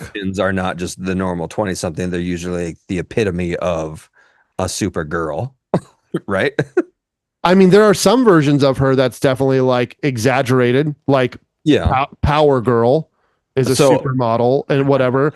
But Supergirl, if you look at Supergirl for the last 15-ish years in the normal comic books. I mean, the only comic that I know or like that I'm thinking of is Michael Turner's version. I like Googled that today. Just the Supergirl. And I guess there's like some teaser trailers. I don't know if they're real or not. But she looked a little different. Like she had shorter hair. Yeah, well, like I said, there's a few different versions of Supergirl. Well, isn't Power Girl another universe's grown-up Supergirl? Isn't that yes? Yes. So they are essentially kind of the same person, but but different environments and led to different things. Yeah. Right, but even Michael Turner's. You said Michael Turner, right? Mm-hmm. Like even Michael Turner's Supergirl, like, yeah, she's fit, but she's not like, there's nothing about her that's super. She looks like any normal fit 20-year-old girl. Like Instagram influencers look more exaggerated than this Supergirl. Mm-hmm. I guess what's your I don't know idea of a I don't know what you're talking about. Because or like, are you thinking like Big Barda? Like you want someone like super big and buff and something? I don't know. Who the heck is Big Barda? Oh, from the New Gods? I mean, Michael Turner's has like an 8-pack and her skirt starts like at her knees. So I don't know what you're talking about. What version did you see? I guess I'm just wondering what's your ideal version of a Supergirl, or what are you comparing to, or how is this different than? I guess what I'm saying is like typically when women in like modern times are like super, they're more masculine looking. They're bigger, they're bulkier. Do you have an example? Yeah, like Abby from The Last of Us in the video game. Okay, but like I don't know if I'd put them in the same category because one, we're talking about like super metahuman aliens versus just Sure. Okay. So, yeah, you're right. Metahumans. So if you think of someone super, you'd think of like She-Hulk.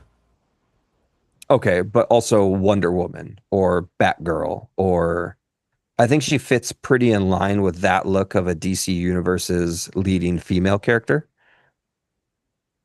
Yeah, I'm not arguing that. I'm saying she looks like a normal.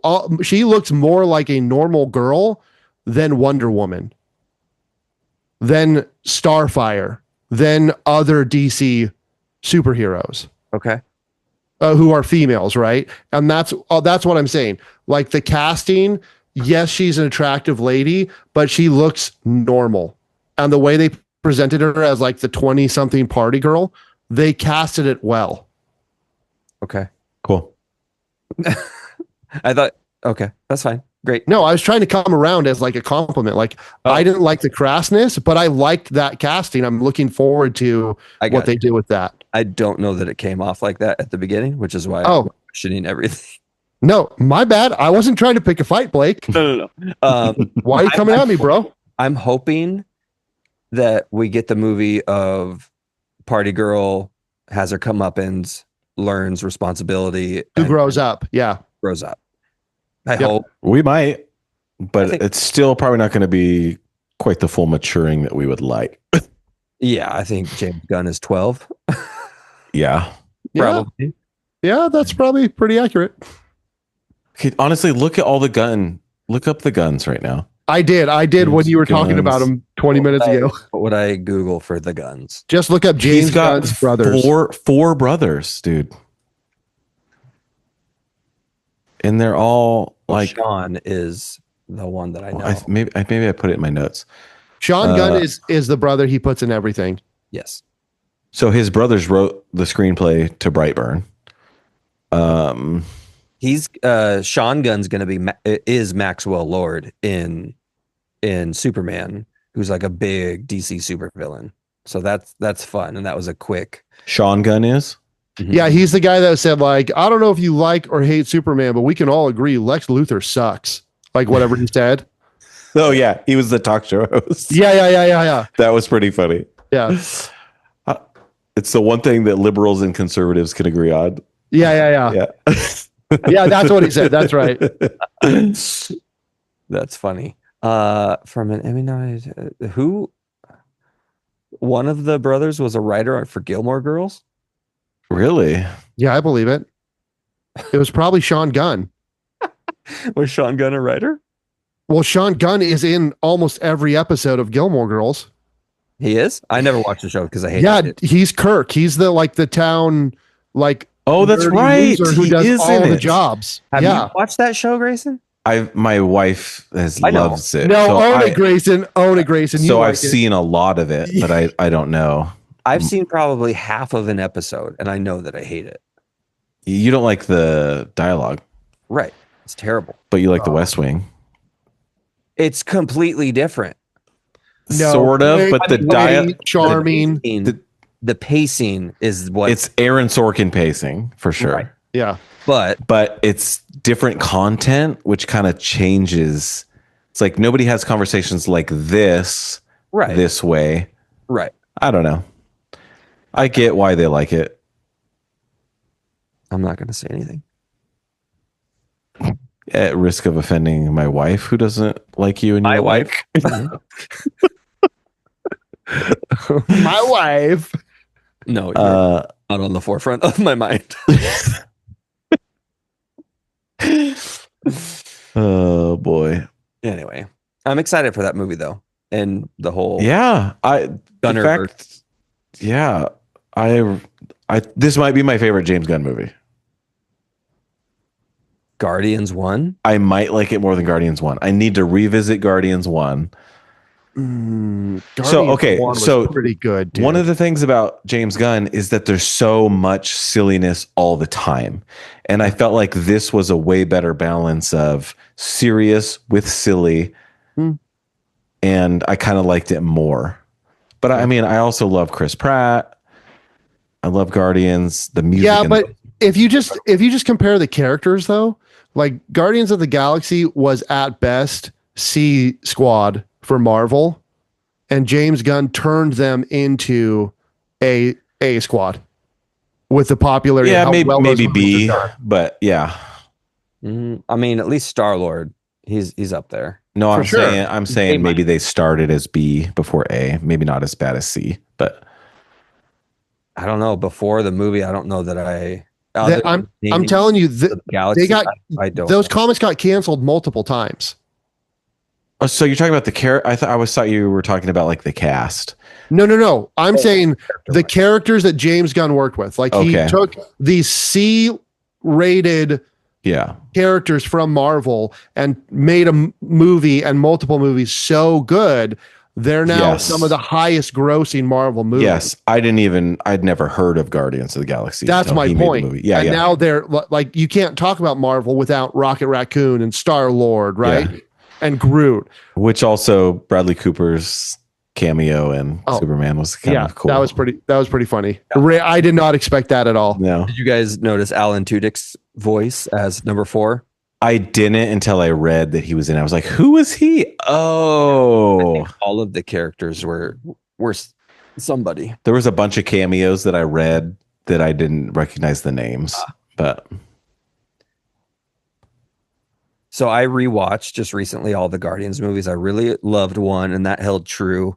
I thought 2 was okay, and on second watch, I really liked it a lot more. And then Yeah. third one, when I first watched it, I really didn't care for it, but on rewatch, I really, really liked it. okay. Those were all just real fun. I have not seen 3 yet, and I What? intend to watch it. Really? Yeah, I have not seen 3 yet. Remind me to give you my Voodoo login, because I have them all. Is it the same as your movies anywhere, or the same movies in both?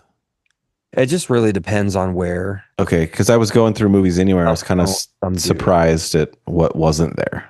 I think I have it. I just haven't watched Okay. it yet. So iTunes, Movies Anywhere, and Voodoo all have the bulk of the same, but depending on licensing agreements, some don't live within other. Okay. And don't buy them. When are you guys going to let your kids watch these? Not for a long time. Oh, Calvin won't be seeing Superman. I was really hopeful, but the scene in the pocket dimension with the creepy aliens and the gunshot, they're like that. So you're more concerned about the scary stuff Yeah. and the violence. Yes. Me, it's language. Me too. And I'm kind of like, do I need to be as concerned about language? Because I feel like we go to Walmart and it's like a rated R movie. You know what I mean? Yeah.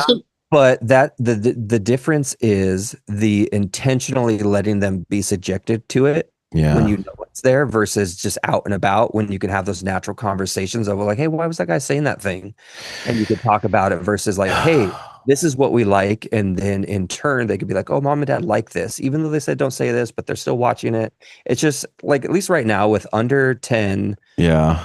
12, 7, a little too early. Definitely not 7. I feel like Ember could handle it and she's mature enough to kind of have those conversations, but I feel they could too. Like, I don't doubt that Addie could handle it, but as much as we can, I want to let them be kids.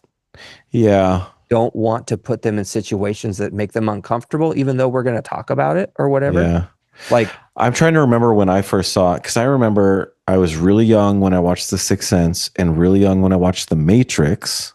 But even then, like, I don't even think there's any F-bombs in The Matrix. And it's rated R. Yeah, I think there is, but it's just gotten so gratuitous in like the last 20 years or whatever, where everywhere with like Tarantino and Scorsese and those kinds of things where they just, Scorsese with whatever movie he had where it's got like, 300. The Departed. I think there's even one after that even has more. And I'm like, that's kind of just lazy writing. Even if people say that, like, I don't know that there's somebody, I mean, I'm sure there is people that say that, 14 times a minute. There are, but yeah. I'm sure there are, but we've got to be better writers and movie makers than that. And like, if you can't think of something intelligent to say, just to throw an F-bomb in there, just to get to the next whatever, or it sounds cool, or you get the alliteration or whatever it is. I think that's a difference though. Like not to say it's bad, but like you guys, your kids go to private schools, Christian schools, right? And Calvin goes to public school, and like I agree with everything. Let them be kids. Like let them know, hey, these words are okay, these words are not. This is why. But there are nights where Calvin comes home and he will say, hey, Dad, what's the N word? But he like says it because he doesn't know. Right. And kids on the playground are yelling it at him. Dude, I remember that in elementary school. Right. That's what I mean. Like I've had conversations where Calvin hears way worse. And I agree with you where like, hey, like we shouldn't expose them to it or let them think it's okay. But I'm more concerned about the content of the violence of, hey, this dude just shot this dude in the face. Sure. Or the scary aliens versus, well, I think there was one bad word in the whole movie. In Superman? Yeah. There was a bunch. I'm I'm very sensitive to it because I'm always thinking like, oh, could I take my kids? And I was like, no. I just don't remember. There was a lot. There wasn't any F-bombs, which was... No. But a bunch of S words. And Yeah. Yeah, that's true. I think like... Yeah, I agree with you, Jared, that not everybody's going to put their kids in private school. And even in private school, like we hear stories all the time. Oh, dude. We've heard they've heard all the words in private Christian school. We know that they're going to hear and be subjective to all that stuff. But if we can mitigate it. And not choose to put it in front of them. But agreed. A certain age. Agreed. Because like, I really want to show my kids Jurassic Park. I was, Will's so bad, dude. I want to go see the new one. Yeah, I was Will's age when I saw it. I was, Will's age when I went to go see The Lost World in theaters with my friend Brandon at the Paradise Theater behind Kmart. Oh, yeah. The single screen theater. Yeah. Okay, so funny story. When we were growing up in Paradise, that single screen, it always said matinee, sat sun, whatever. I remember, yeah. What is that movie? It's playing forever. Under it was Les Mis. I'm like, what's matinee? What's matinee? Like, you dork. Oh my God. I want to see this movie so bad. Dude, matinee, it's got to be the best movie ever. Have you guys seen Matinee? Super sick. It's on Sat Sun. So cool. You can only see it Saturday and Sunday before 3. That was a kind of cool theater, though. It was, dude. I saw Batman Forever there. And that was like that. And that was the time I rewatched episode 1. And I was just like, dude, this is so cool. Mom trusts us enough to go to the movies without her. At the Kmart one? Oh, yeah. By episode 1. No? What? Because Paradise 7 opened. First movie they showed was episode 1. Yeah. And we saw it at midnight, though, for sure. They were definitely open simultaneously. Right. Okay. But that summer, like that small single screen theater was like trying to compete. And so near the end of summer, they were like doing super cheap movies all the time. And I remember Ben came over. And so John, Ben, and I were bored. And Mom was like, you know what? Here's $20. You guys can all go to the movies. And we were like, sweet, let's go. Let's go see Star Wars for the 7th time, whatever it was. I saw episode 1 4 times at Cinema 7. Yeah. Yeah. Good stuff. Dude, I think somebody bought Cinema 7. Really? Who's got like a big one? Well, there's a June 23rd, 2025 article in the Action News Now. Former Paradise movie theater under new ownership, future unknown. That'd be cool if it opened up again. Yeah. They need to start opening businesses up there in Paradise. Or else they don't say much. They're probably going to turn it into storage. Oh, gosh. I wonder if the whole... Because there's only 3 movie theaters part of that family. I wonder if someone big came in and bought all 3. You know what I don't like with language? Is now when you go to a movie, they've decided the trailers can be rated the same as the movie. That's dumb. I also hate that. So in the trailer for... it's a famous director. I can't think of his name. Leonardo DiCaprio's new movie. Yeah. There was like an S-bomb in the trailer for Superman. And I'm like, what if I researched this PG-13 movie and determined it was fine for my kids? Now I have to research every trailer. You can't do it. It's so stupid that they could just put whatever they want in them now. Yeah. With the internet age of red band, green band, whatever band trailers there are. You shouldn't be able to do it in the public theater. Yeah.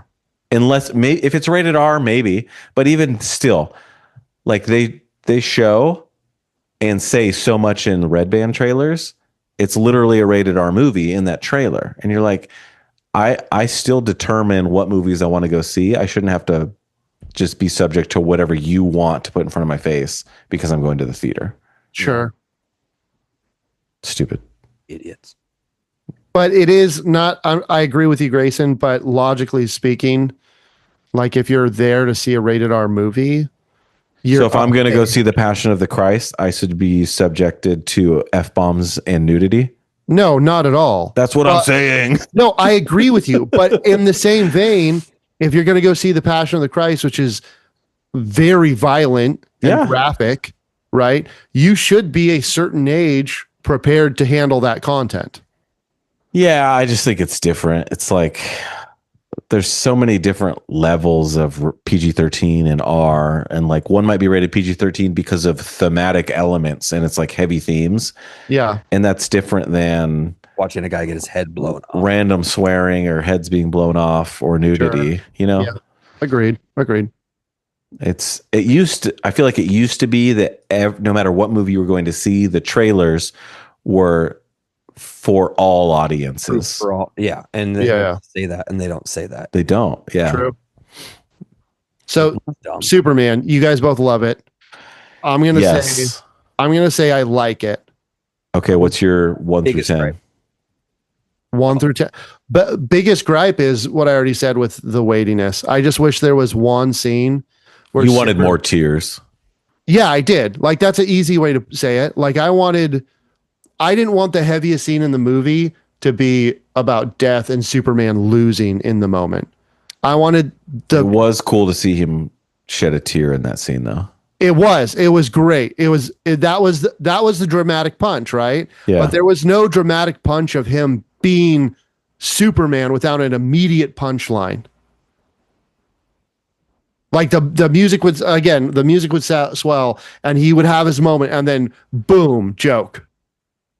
Right away. And I know that's James Gunn and we like James Gunn for that. And it was very comic booky, but give us one moment where you can like, and they kind of did that with the Miss Lane. Would you like that private interview now? And they snuck away and they floated and kissed and like, that was beautiful. But in the middle of that, it cuts outside to Perry and what's his name? The boy reporter. And I was like, how long they been hooking up? 3 months. Like that's true. Comedic timing. I know it's comedic timing, but everything doesn't have to be comedy. Like let the hero have his moment. How would you feel if okay, here's my question to you. What move, like how long of a moment do you need? Can it not be both? I don't know because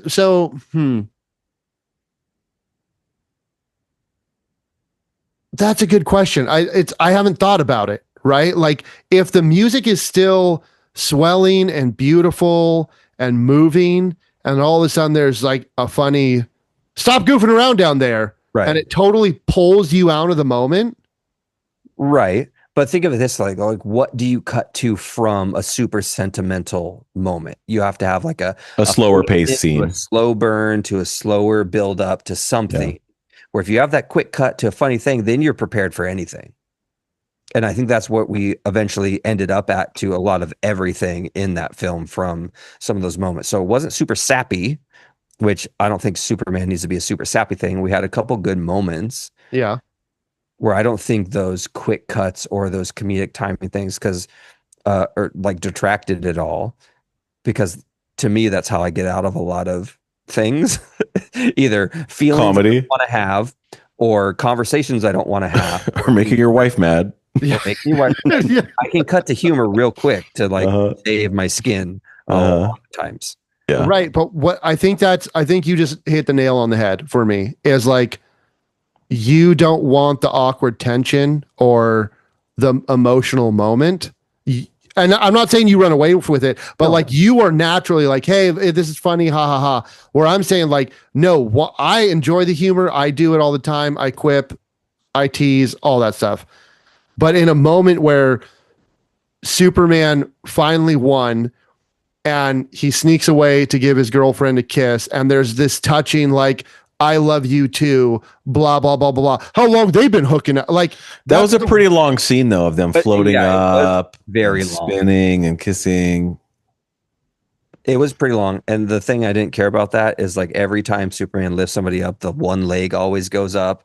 And I'm like, dude, gravity, you're not playing against that. There's nothing in you that's going to like, oh, I'm so involved in this guy that my leg's going up. It's funny. I was thinking about that too, where it's like, he'd have to hold her so tight. No, dude, did you ever see the Princess Diaries? You got to have the leg pop in the kiss or else it's not real love. Oh my God. Yeah, but you're not working against body weight gravity at that point because she's on the ground. I mean, it's Superman.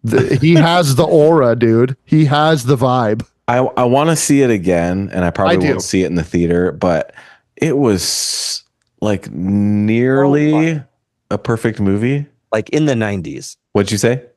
It's so fun. And fun. In the 90s. And I'm not sure I'm going to give it like a 9, but it's close. Like maybe it's like a 8-7 or something, you know? Okay, here's a question. And I have to think about what that means. Let me pull up something. Because I like really sad. I like movies that make me cry. Sarah hates them. So there's a lot of movies that, what? Like Crash? Did you ever see Crash? It's been a long time. I don't know that I cried in it. I'm talking like. Oh, you want a ball? Is that what you're meaning? I just like movies that make you emotional. Like Beautiful. He likes movies like that Beautiful make him Boy. feel something. Beautiful Boy. Have you seen that movie? What? Steve Carell movie you haven't seen? I haven't seen it. No, I know what it is, but I haven't seen it yet. Dude, it's real good. That's a feeler for it's sure. It's a rough movie. Yeah. So that there's a couple. Who's the Tree of Life director? I forget his name. He's the one guy whose name I cannot remember. Oh my gosh. Michael? No. Terrence Malick. Yes. Yeah. I was gonna say semantic. But. He's got some movie like Song to Song. I feel like made me cry. So the moment in Crash, I have cried in movies before, but that one moment where like the dude's getting shot and his daughter jumps in front of him and she's wearing that Superman cape. So you got to remind me. I feel like there's a couple movies called Crash. This had Thandie Newton. Is this the one where all the stories relate to each other? Okay. It's been a long time since I've seen it, but probably been 20 years since I've seen it. It reminds me of that super famous one that I can't remember, but it like rains frogs. Do you know what I'm talking about? Steel Magnolias or Magnolia? I think it's just Magnolia. Tom Cruise? Yeah. He had a Magnolia and he had a Vanilla Sky and there was a Steel Magnolia. I think it's just Magnolia. I don't know if I've seen it. Yeah, that's a Paul Thomas Anderson Recall, which is Leonardo DiCaprio's newest movie, right? Mm-hmm. That's a Paul Thomas Anderson movie, which looks kind of fun, but also super weird. Have you seen the trailer for that movie? Yeah, one battle after another. Okay. It's weird. So Greyson. Yeah. If we're rating this movie on our scale. Okay. Oh, no. Okay. So Let me make 0 this dB big. is letting it all in, not compressing, not limiting at all. And minus 60 dB is pour it out the door like Jared. Okay. Where are we sitting there?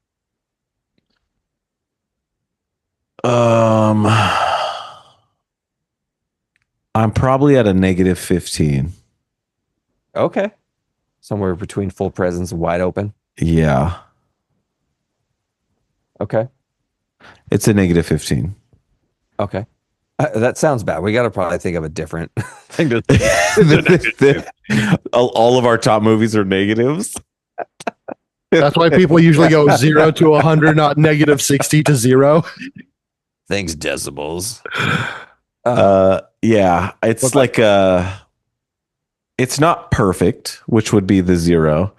and it's not nearly perfect. It's just below, which I think I did say it was almost perfect. You did say that. It's a fantastic movie. Yeah. And one of the things I hate the most about movies these days is they have so much hype, and you hear about a movie for so long, and then you go into it wanting so much, and it messes the movie up. That is the truth. I think. Go ahead. I was going to say I went to see Superman with about probably 18 people. Yeah. All a bunch of probably Gen Zers, and I was the second oldest there for sure. Daniel and Cassandra were there, so they were slightly older. They were the first oldest. Yeah. But like the one guy who like kind of put it all together was, as we were walking out, he's like, yeah, I read some reviews. And I'm like, dude, it's open. No way. Reviews of the movie. Like, why?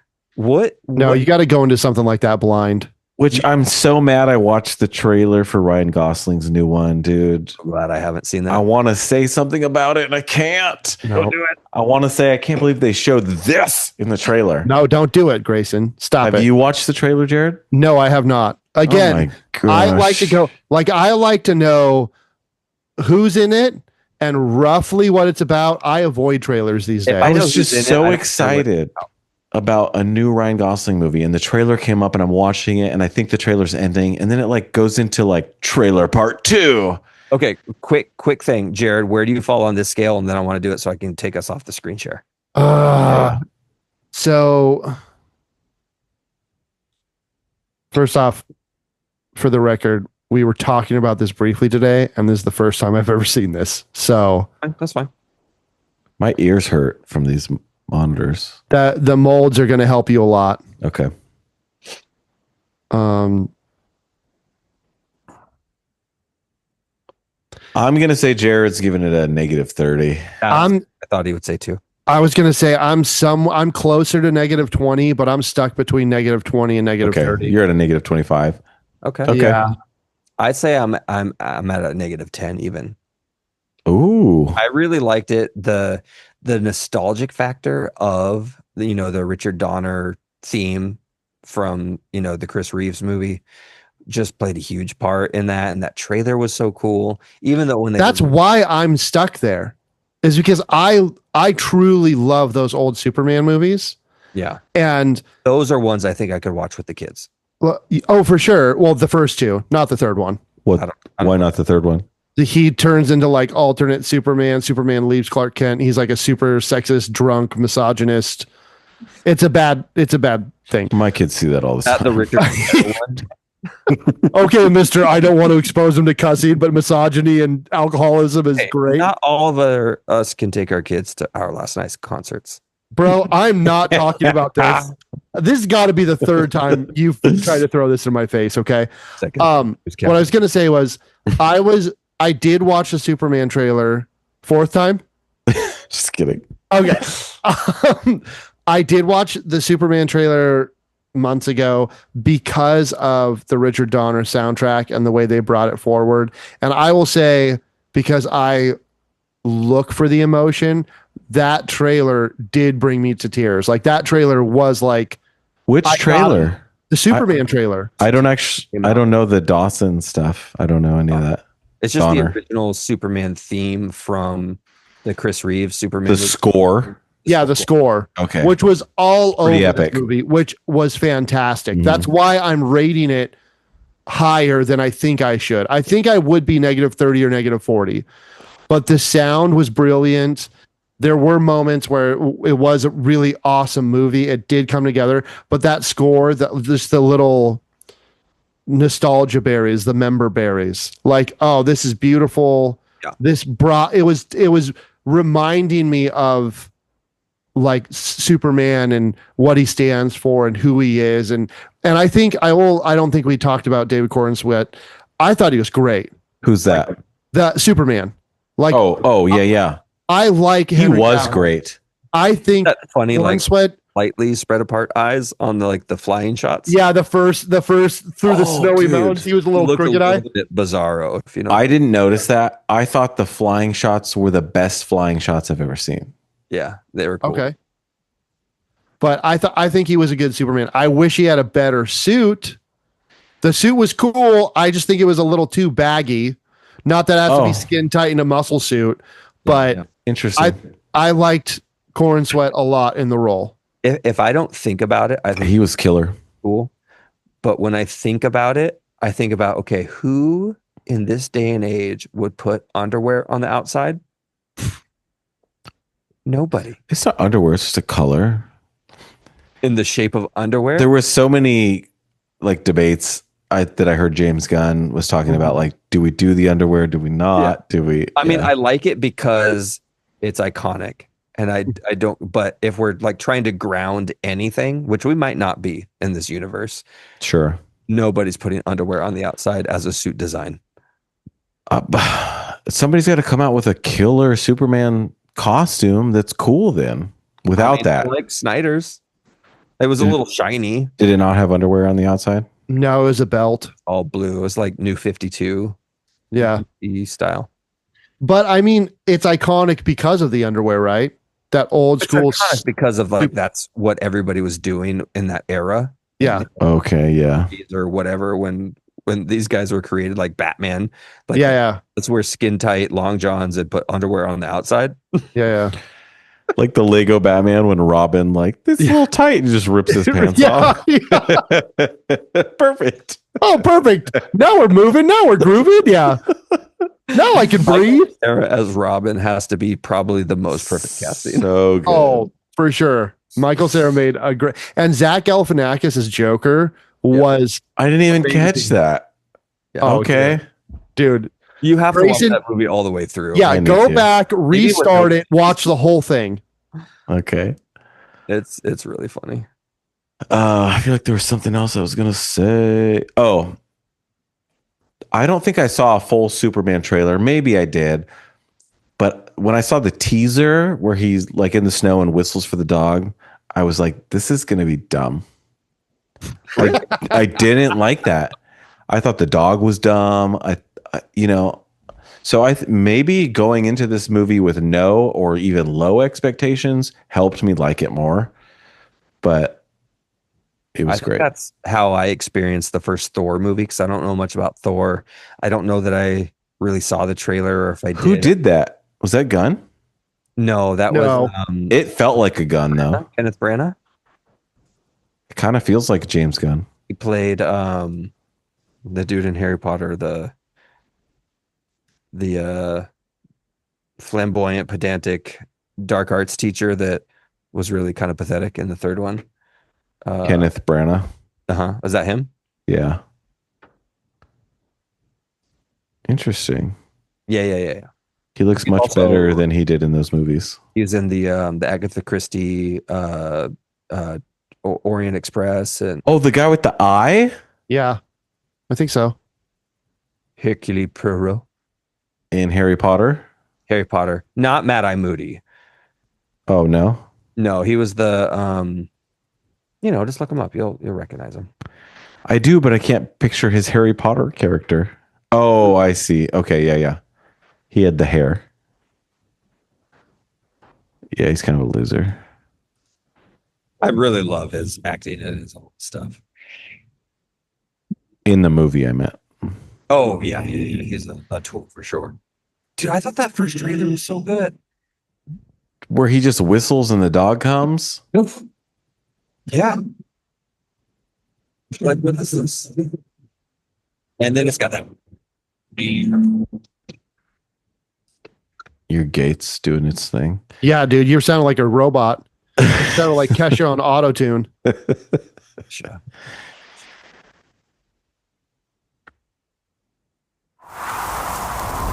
Yeah. This is it.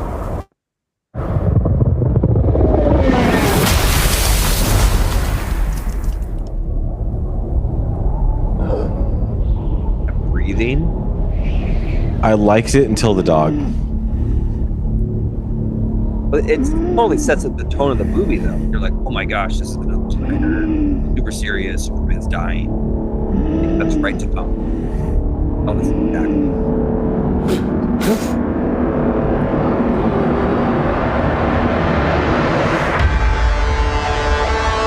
That moment right there. That's pretty epic. Yeah, dude. I didn't think I was going to care for her. I don't know her. But I liked her.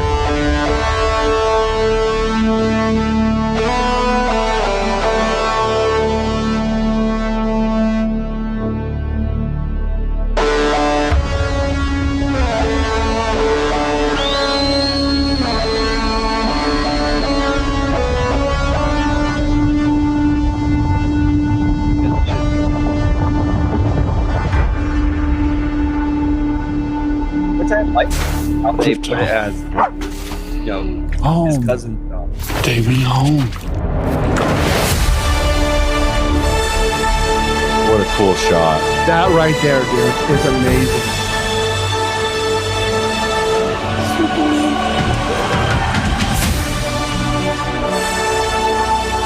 Some spoilers after you've seen it. Yeah. You realize how much this trailer shows. Yeah.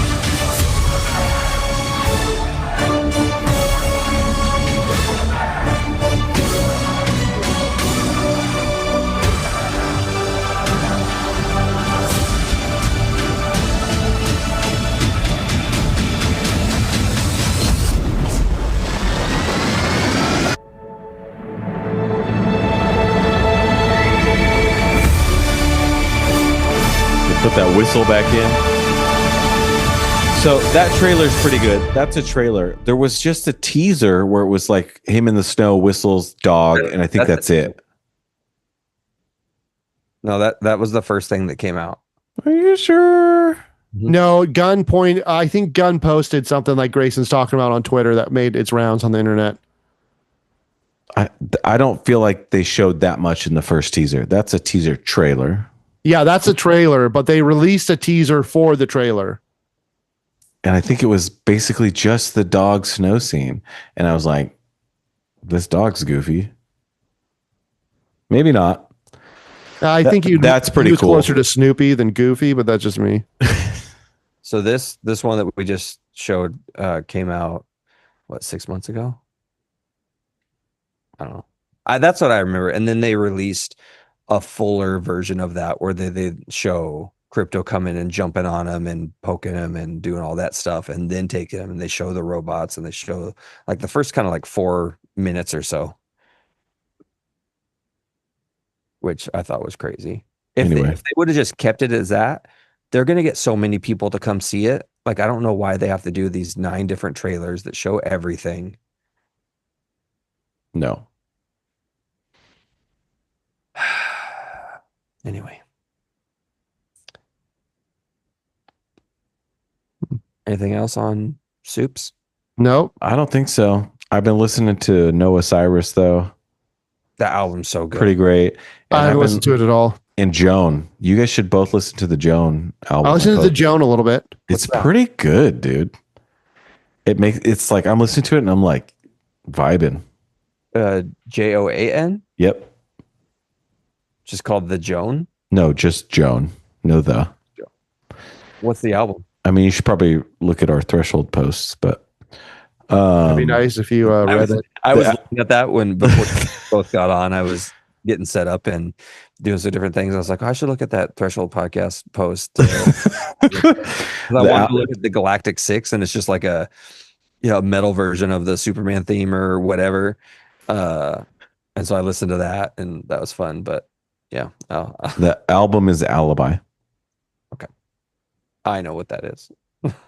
It's the name of the album. It's not even a secret. Bieber's, I don't know. The more I listen to it, the more I get a little bored. But I knew Dijon. Dijon, I'm a huge Dijon fan. I've been listening to him for a couple years. Just very weird indie, a lot of different sounds. And when I first heard Daisies, I think I put it in my post, but like I was like, this sounds like Dijon. And then he showed up later. My hand, we slipped out of the bag. You didn't tell. Did you guys hear this? Yeah. I don't know how. I don't know. I'm not saying that it was a crime. Sorry. Yeah, we could totally hear that. One of my coworkers who has some similar music tastes as me, and I think he kind of looks like Justin Bieber, which is funny. I texted him the Noah Cyrus Fleet Foxes song because he likes Fleet Foxes a lot.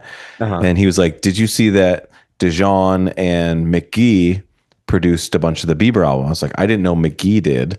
Oh, that's weird. And I like McGee a lot too. And now that I'm listening to it, I can hear McGee influences and Dijon over a lot of it. Mom told me about McGee. Because it's dad's obsessed with McGee. So when mom was here, like maybe a year ago, she told me, she's like, do you ever watch that? So we looked at one video. Yeah. And for probably 9 months, my YouTube algorithm was feeding me. I watched one video, got halfway through. He's great. That's how it works. He's got a lot of good stuff. So dad like recently fell in love with McGee, maybe in like a year ago. He's like, oh, I love McGee. I think he's amazing. All the best stuff. I'm like, yeah, I've been listening to McGee for a while. I put him on your album. He's like, I don't think so. I could see your dad's face. Like 2 years ago, Yeah. I put a McGee song on, and then dad texts me like a little while ago and goes, so I was listening back to your album from like 2023, and I heard my favorite McGee song. It's like, That's funny. But yeah, he's pretty for great. real though, you've never sent me one. That's not true. I did at least once. Once. Maybe last year's.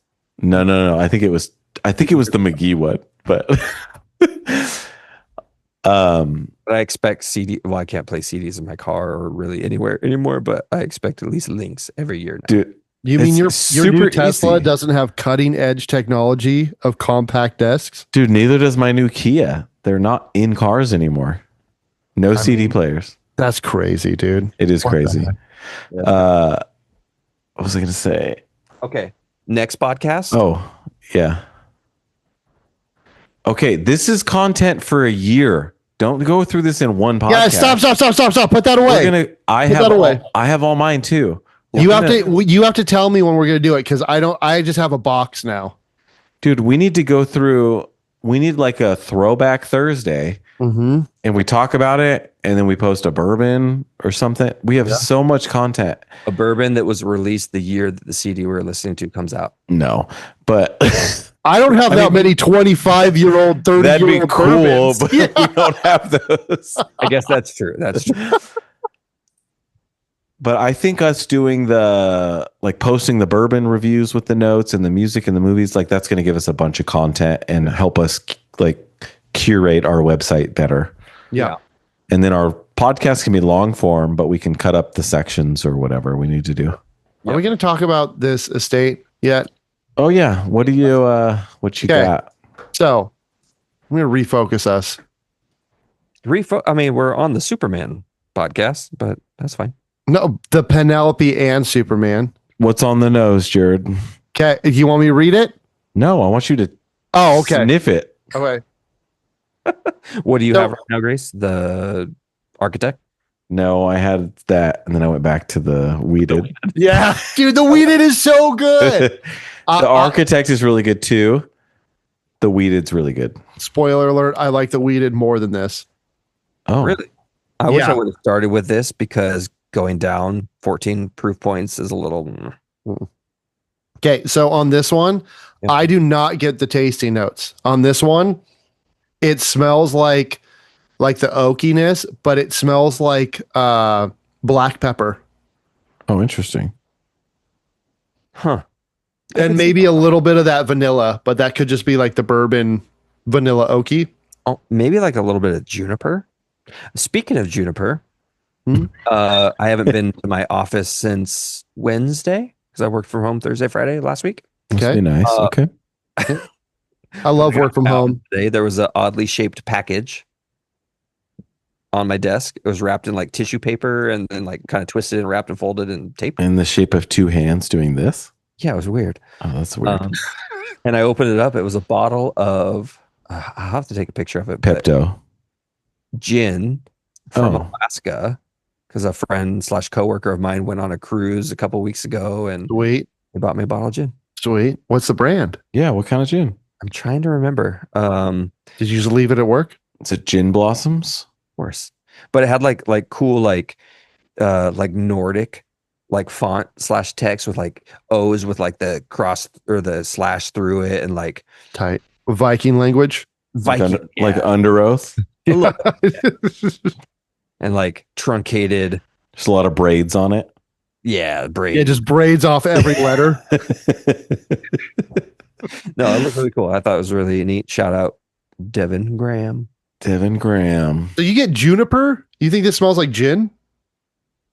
There's a bit of it that does it. It's got a hard like brown sugar for sure. Yeah, I get a little sweetness. But I get it as vanilla, oaky that- vanilla, but black pepper. Some of that black pepper note that you're getting, I Yeah. do get a little bit, but I think more juniper floral. Okay. So thinking about juniper, have you guys have you tried LaCroix's summer flavor? What is it? Is it called Like, Summer? It's called summer. Oh No. Okay, so I was at a friend's house. A few of us got together with our families, barbecue, whatever, and they were all passing it around and like, "What is this? What does it smell like? What does it taste like?" And they were saying all these things, and I smelled it. I was like, "That's gin.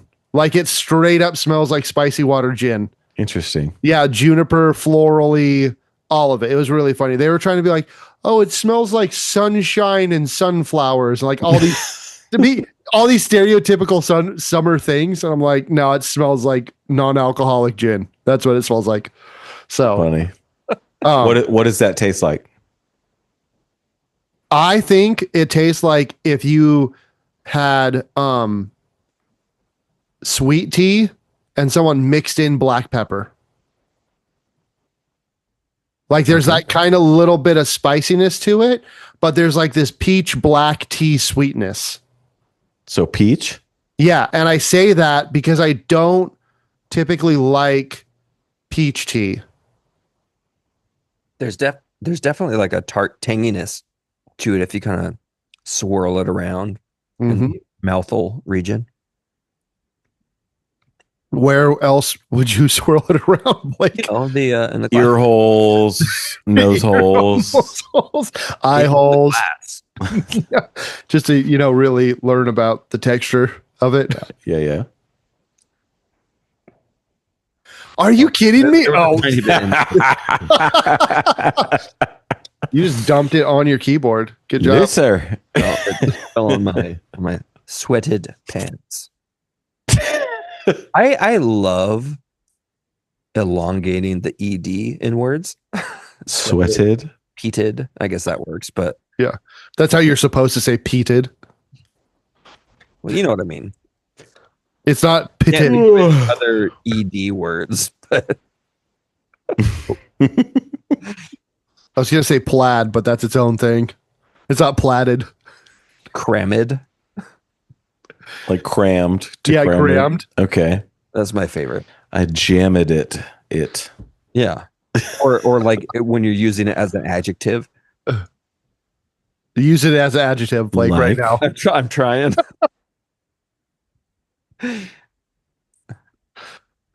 Oh my! I believe it to be true. Maybe an adverb then. I don't know what that means. It's a descriptive word of a noun. I think. Okay, doctor.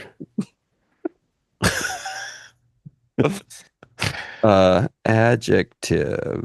You said adverb. Adverb is a word that modifies a verb, adjective, another adverb, or even an entire sentence.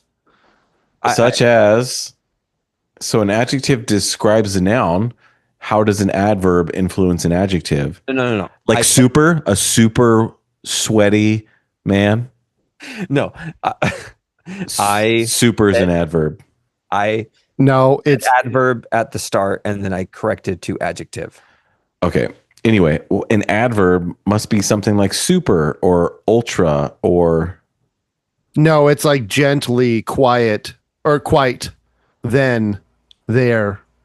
Students are encouraged to par Okay. back adjectives and So adverbs. he quite hardly pet the dog.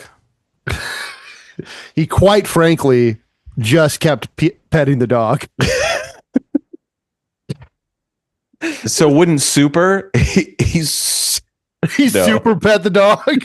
He's Can super petted the dog. Yeah, can you show us what super petted? I don't know. I can't think of any of the cool words that end in ed. What I'm talking about, because all my Google searches are not there. Oh my gosh. Oh boy. I will think of it though. Hey, you guys. So Blake, do you like the estate? Yeah, it's fine. Yeah. All right. For right now. I think where I started with the barrel proof, I like that better. Okay. And then going backwards to that. Do you get any smokiness on it? I don't think so. Or cherry? Fine. America. I don't know if we can do that because Matt does it. And he does it so well. Is it trademarked? Is it? No, but we don't want to be like but tripping off. Everyone We're does just it. having fun. Everyone every knows. time. What if we could just do it and instead of America be like Matt Porter?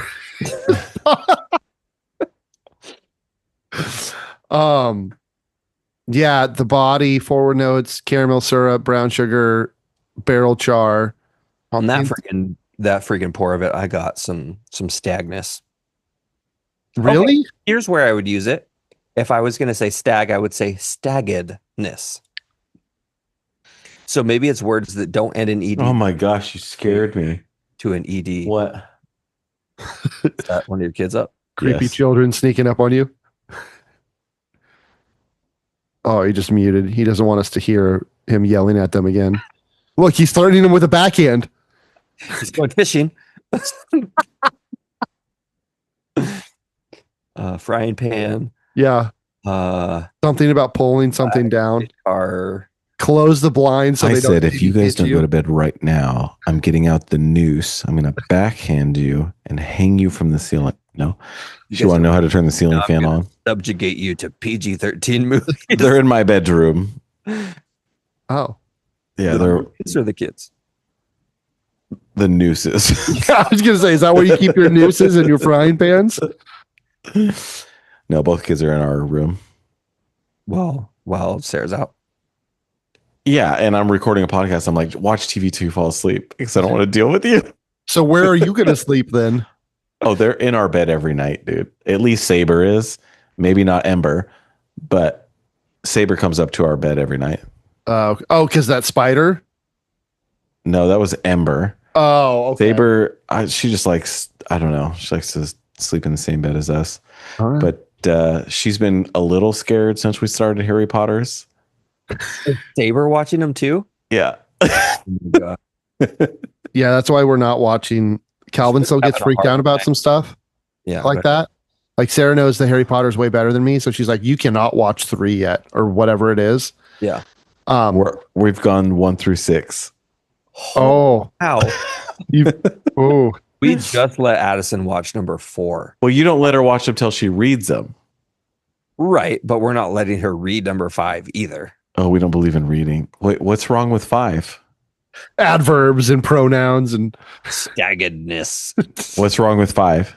I don't know. I haven't had this conversation with Shayla yet, and she's just like, no. Okay, pretend Greyson and I are Shayla. I'm trying to remember which one is that? 5 is Order of the Phoenix with the pink lady who's like super just frustrated. Oh my gosh. The Karen of worst all with the cats. Yeah. She's the that's the one with serious black ties. Mhm. The fight against the Death Eaters and the Ministry of Magic and all that kind of stuff. Yep. It's my favorite one for sure. Is it just too scary I don't know. to read? We literally just finished 4 on Friday night with. I remember, and you guys let her watch it. She told us. Yeah, and so I don't know why I don't know Shayla's reasoning by not starting the next one. They progressively get a little bit darker, especially with 6. Well, they do. Which one's 6? 6 is the one. That's the whole cruxes. The Horcruxes They're not Horcruxes, are they? Yes, they're Horcruxes. I've never read them, and I know thought they were Horcruxes. whole cruxes. No. Horcruxes? Yeah. Okay. Horrid cruxes. So we just finished 6, Horcrux. where they get the first. I don't think it's the first Horcrux, but it's the one where Harry has to go with Gandalf. Yeah, that's the first one. He's got to drink all this stuff from Yes. That's the first Horcrux. And there's all the definitely dead Gandalf things ripoff. in the. Yeah, and he like, Yeah.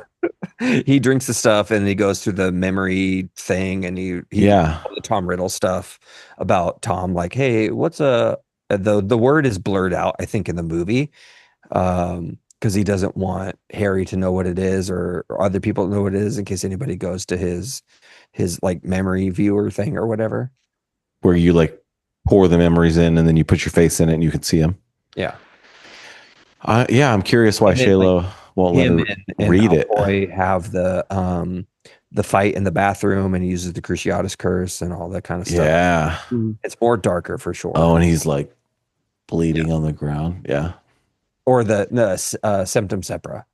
I don't know what the curse is or what it does. The one curse that Snape came up with that he wrote down in the notebook that anyway. Well, then later he tries to use one of Snape's curses on him. He's like, the one. how dare you try to use one of my own? Yeah. That's one of my, like, the last 3 movies are so good. Well, the 5, 6, and 7, and part 2 of 7. Yeah. Huh. Oh, I like them. But yeah, I don't know why Shayla, we haven't talked about it yet. Yeah. I feel like that's probably less intense than some of the other ones. I'm trying to remember what even happens. Like some of the stuff with the Death Eaters, and when you first start getting introduced to Bellatrix or whatever, some of them are pretty creepy. Or Bellatrix in 5 as well. Yeah. Yeah. Huh. I don't think it's as dark as 4 with, Cedric dying and like the cutting off of the arm and stuff, and the whole Whose arm gets cut off? Wormtails, when he like, blood of the unwilling and the bone of That's right. and he cuts When the baby into the soup or whatever. Like yeah. Jared's asleep. No, I'm sitting here thinking, I'm gonna be frank with you guys. I am sitting here thinking, you guys, I've seen all these movies. We care more about bad words than violence, and you're the opposite. No, that's not what I'm thinking about. I think you're true. I think you're right. But you guys remember all this fine detail of all these movies. Dude, I don't. Blake does. I don't. I think- only remember the ones Blake- I've just watched. I've just watched all these movies. I think Okay, the difference is, Jared, going deeper than what we're actually talking about, is like swearing is something that they could adopt real easy and start doing it. No, stop. We're not even talking about that. Murder. Okay. We're not. We're not even talking about that. My okay? kids might murder somebody. Maybe that's a possibility. Someone. Yeah. Isley could kill someone with her eyes. Saber What I'm too. getting at though is Blake is remembering all these details and I can't remember something from last week's podcast. Yes. Yes. That's my point, dude. You're the worst rememberer. You have the worst memory of us all. And Selective remembrance. I'm going to tell you fine details of this movie I watched 12 years ago and why my daughter can't watch it. Okay, you want to know the real part of it? Yeah. Yes.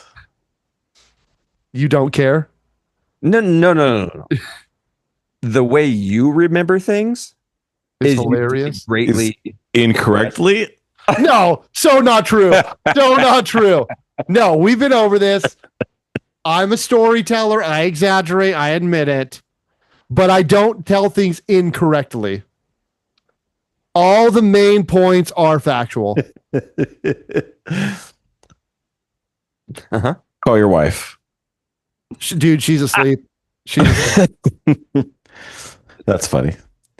You know what's funny is I can remember every movie they're swearing in and almost where it is. It's true. Sarah will be like, that movie's fine, right? I'm like, no, we can't let them watch that. Here's why and where. Really? Yes, dude. Really? Sarah could watch a movie and be like, there wasn't any bad words. And I go, what are you talking about? There was 12. Here's where they were.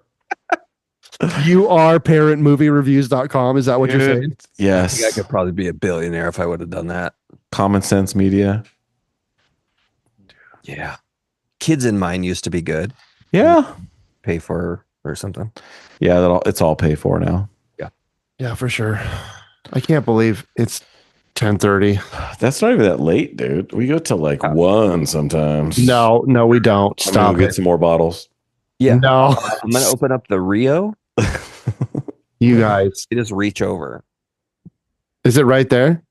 It is right there. Oh, you brought it because it's Penelope It's night? on the piano from when you guys were here. Oh, it's still there? Oh my gosh. I don't have any more room in the cabinet, so I can't put it away. I believe that. I've seen buy a all bunch 3 more of your stuff. cabinets. I want to buy a bunch of more stuff. Oh my gosh. What are we going to buy? What are we Dude, gonna buy? Rayleigh's is getting like more stocked. Their whole little special case is like full.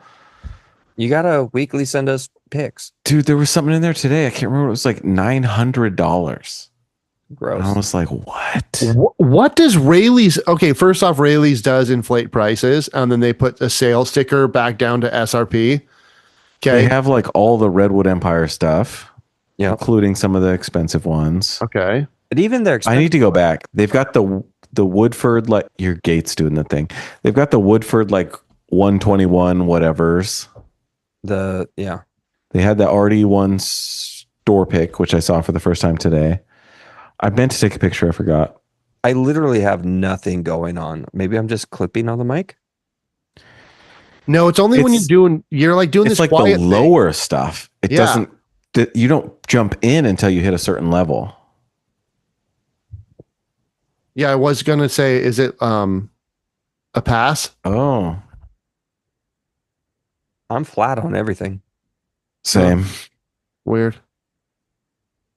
Oh well. I mean, I have my audio from Pro Tools recording, and it looks all fine. So, whatever. There's a cap. I mean, you guys don't drink from the bottle, right?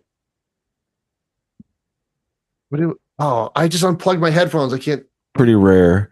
Oh, I just unplugged my headphones. I can't say whether or not I drink from the bottle. No, I was gonna say I will drink from the bottle. Let's see. Last time I did it was, I think, at poker 2 night. bottles away in the kitchen. No. That's not what I'm talking about. No, I had that poker night that you guys were all bitter that I didn't invite you to because I knew you wouldn't come to. EFTI, dude. Yeah, of course. TFTI. I had like 8 guys over and I didn't have any more glasses and I didn't want to I wanted to taste something because I couldn't remember what it was like. So I took a quick little taste of it because I already had made like a cocktail. Shush. What cocktail did you make? It was old fashioned. Oh. Dude, I was making old fashions and rum old fashions. And I was making. Is that a thing? Yeah, Yeah. there's every kind of old fashioned. Yeah. Well, it was because one of the guys, he's gluten intolerant and like whiskey like crushes his stomach. Ugh. Yeah. My ears are sore, dude. They're technically gluten in whiskey. I mean, if it's wheat. Yeah, wheat. I have one of my closest friends can't have anything that's malt. Yeah. And so sometimes there's like malted rye and stuff. Like I brought a whiskey over and we were drinking it. And then like the next day he was like, dude, that destroyed me. Gluten's left behind in the solid mash. Well, tell that to people who are Then gluten it's- intolerant. It's probably the malt. I mean, all of the solids are. I don't know what that means. You should have a scientist on. Do you know any? I know smart people. Doubt it. I drove. However, during the distillation process, which involves heating and condensing. You're reading the same AI Google response. Yeah, dude. I'm just trying to figure it out because he swears by it, and he's Don't been swear. gluten intolerant. I'm not talking about cussing. He's making a solemn oath. No, that it messes with your him. yeses and your no's be your no's. You ever heard of the Bible, Jared? Yes, I have. In fact, I do. I have heard of it. I read it You should read it. often, almost every day. He is gluten free. Whiskey's gluten free. But okay, so my buddy who anything malt destroys his stomach. I'm trying to remember what it was. Like a pretty average whiskey. And then he looked it up. It destroyed his stomach to the point where he like looked it up to see if there was malt in it. It was malted barley. That's the same way my buddy is. He might just have like a Like diarrhea. alcohol intolerance. No, dude. All It, that stuff is it's alcohol. It's made from those things, but it's not included any solids. So there's no fibers. There's no remnants of. I feel like you're oversimplifying it. All I know is he's Not a doctor. intolerant, and he gets really sick. I lost my mouse. The heck? Oh, came back. Just disconnected. Should I open up the Rio or no? No, I don't know What your do you want me name. to wait for? you don't know your own brother's name. What? I didn't hear what he said. Grayson, you said should I open up the Rio or no? And Grayson said, I don't know your name. My ears are killing me. Do you need to go to bed, sweetie? You try them foam tips. I'll send you the mold kit. Okay. I don't want to put mold in my ears, but what's next? What's on our list? Hey. I should have started whiskey earlier. You started like 3 drinks before we even joined the Zoom. Yeah, what are you talking about, dude? Not tonight. In life? Wow. I started 3 years ago. That's enough time, dude. Your collection would say otherwise. No, I'm just saying I could have got more stuff better for cheaper. True. Yeah. You might have not been as interested if everything was just available and regular. Yeah, there is definitely a itch of like, There's I gotta collection collect. Yeah. part of me that is super interested in finding the stuff that nobody else can, and then being like, "Hey, Like, remember 3.5 years ago before you got into bourbon and you all of a sudden had a resurgence into Pokemon cards? I was literally just gonna say, remember last like when I visited that one time and we just went to Targets and bought Pokemon Yeah, that's cards? all you wanted to do. We I don't flew down even for a know. I think concert. I left the packs I bought with you. you did." Oh my gosh, dude. Yeah. What a waste of money. Yeah. Yeah, except I said that. I was at Walmart today and at the checkout stand, they had these like hanging Pokemon packs. It was like guaranteed rare hollow in each pack. I was so tempted to buy. There's hollows in every pack now. Yeah. Hollows don't mean anything. Do you remember? I remember being at Bat Comics 20 years ago. Oh, for sure. Somebody For buying sure. a pack, opening it and flipping through and pulling a holographic first edition Charizard. Yeah. I don't think you remember that I do. Why do you think that? because back then at Bat Comics, first edition was already gone. No, it wasn't. I had a first edition of Gyarados, a Venusaur, And I think we got those from Target or Toys R Us. when the holographic Charizard was when I won that tournament, and I from the winning packs I pulled the Charizard. You had a holographic retard.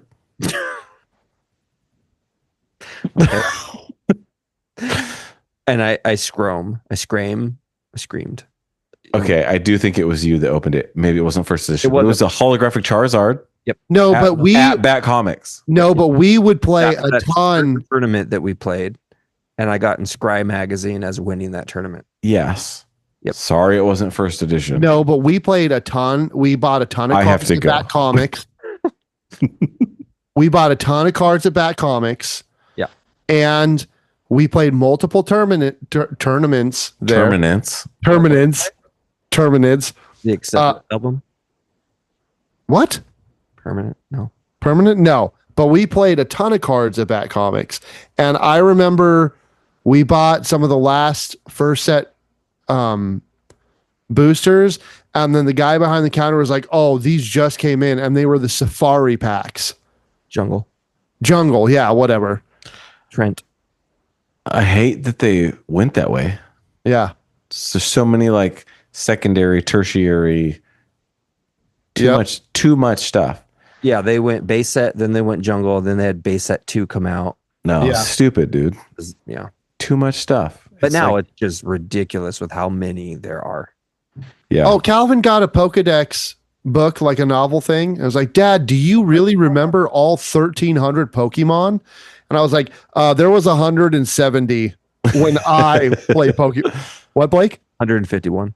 151 when Pokemon was cool when I was a kid. Yeah. I have a guy at work and he was wearing a hat. I did like all my mid-year check-ins with all my teams today. And he had a hat with just a red R on it. And I knew what it was. And he's a big nerd. And I was like, what I said was, is that a rocket power hat? But he did have a hat like that, right? And he goes, no, that would be funny though. And he goes, this is Team Rocket. And I go, what is Team Rocket? And he goes, it's Pokemon. I go, that's exactly what I meant. I didn't mean rocket power, which was the kids Nickelodeon show. And they did all the extreme sports. Yeah. The skaters and surfers. Yeah. But I think the dude, I can't remember his name. He wore a hat that had an R on it, right? On rocket power? Yeah. That's so funny. Squid was the kid with glasses. My kids were watching that show last summer.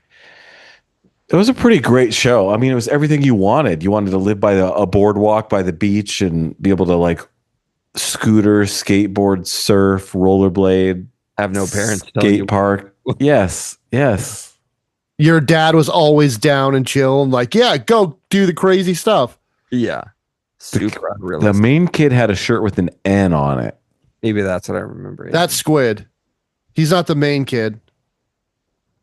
You're not the main kid. I didn't ever said I was. There is an RP logo, but it's not the Team Rocket.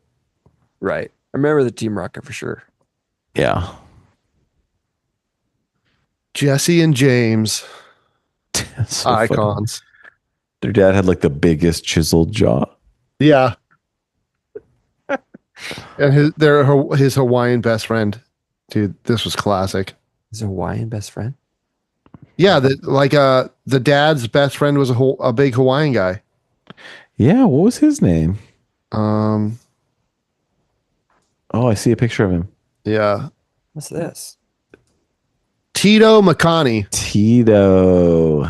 Blake, put it away, dude. We can't even tell what that is. The label's disappearing on your green screen. Found it. You can see some of it. Oh, yeah. Your green screen's been pretty good tonight. Yeah. What is that? The Penelope. Rio? Yeah, that's Rio. See, Rio just cut out. The Penelope. It's like, what? Yours cut out then, or did you cut out? I did that. Oh.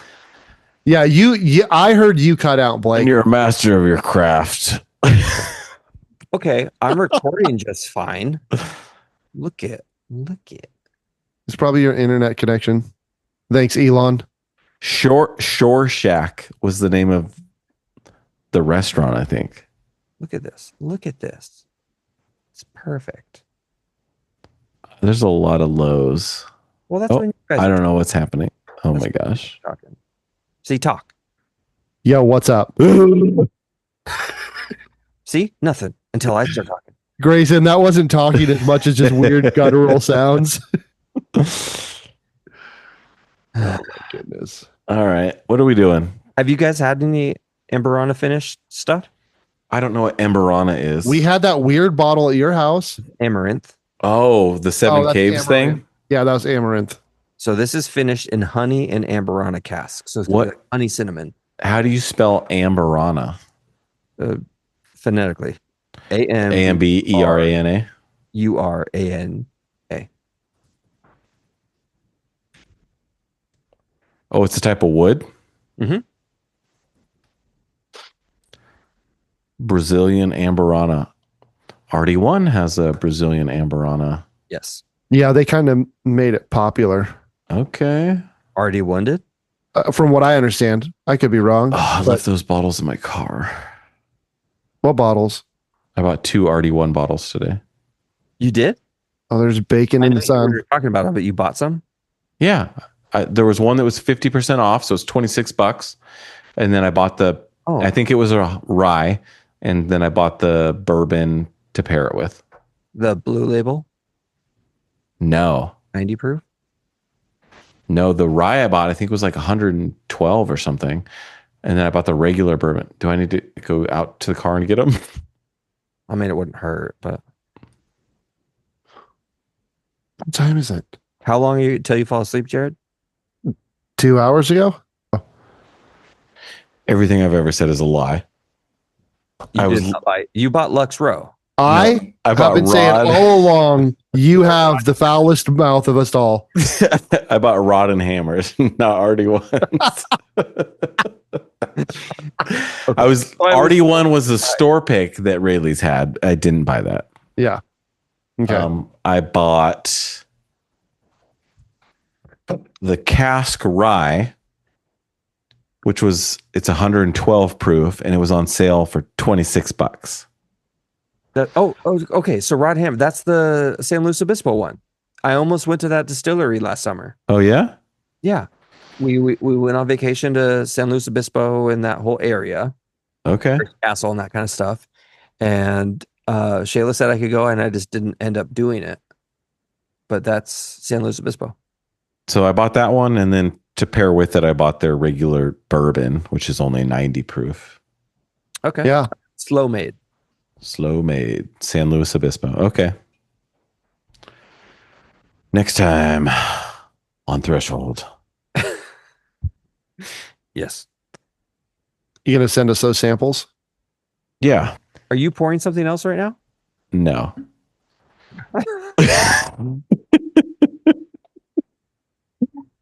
I'm having You don't care about violence. You really care about cussing, but you also are okay with lying. I'm having some more of the architect. I think Blake would like this specifically. The architect It tastes like a cigar blend. That was so good. The Magnus. So good, dude. Oh, is that the one you guys had when I went to bed? Sleeping. Yeah, it's okay. I mean, we all Haters. have our own things. But Haters. Yours is sleep. Oh my gosh. I wish I had more in here because I don't want more Penelope. Does your pinky naturally stick out when you? No. Mine either. When I start to drink, Really? Mine has never. This architect is pretty good. And I don't know why they're half off. I zoomed in on the picture I took at the gas station we all three went to in San Diego. Yeah. And it was like 55 or something. Yeah. That's a pretty normal price. I got it for 35. That's cool. I would pick it up for that. What's the proof on it? 98 or something? 104. 104? Oh, that's I bought 2. how come? Because I'm catching whatever you have. He needs a backup for his backup, is what he's saying. Even though it's the first time he tried it, but he has to have a backup for it. Right. I'll get backups for my backups if it's like rare bottles, but like a shelf stable. I think because it was on sale. I was like, no, that's I've never seen it for that price. I've been saying no because it's usually 60. why save when you can spend the same. Exactly. You get it. You guys. I have that Booker's you got for me, Greyson, right there. Oh, that's next time. Don't open that now. Next time. That means you're all going to pick it up or what? I already have it. What's the book? What You got what it. Booker's is it? I bought mine first, and then I told you about it, and I went back the next day and bought it. Do you own any Bookers, Jared? I have no Booker's. I have 2. 7. I saw one. Where did I see one? Maybe Rayleigh's had a Booker's also, That's but cool. it was like 100. Yeah, that seems right. I'll go there this week again, and I'll take some pictures. Yes. They filled that cabinet. I've never seen it that full. The specialty one. Okay. I mean, they're full all the time here. You're full all the time here. No, I'm trying not to. I can't even get early times, okay? Except for the big plastic not bond one. Don't get the plastic bottle whiskey. That is it. Oh, You want the bottle and bond bourbon. You don't want. It looks like canola oil. It's like yellow plastic bottle early times. I've never even tried it. I've seen it so many times. And like I'll call somewhere and be like, "Hey, do you guys have early times?" Like, "Yeah, we got it." And I'll go check, and it's like the wrong one. Yeah. I'll just be like, "I don't want a bottle of vegetable oil. Like that's not bourbon. That's not what I asked you." Yeah, don't. Yep. You got that? I get the hicks. Yeah, dude. I'm ready for bed. There's a all right, difference. let's watch something. You guys want to watch something? Oh my gosh. No, I want to talk about the new president song coming out on Friday. Let's talk about it then. Was it Rage. Rage. Yeah. You hear they announced a tour across Europe and Australia with architects? Yep. Oh, yeah? That'd be a sick tour.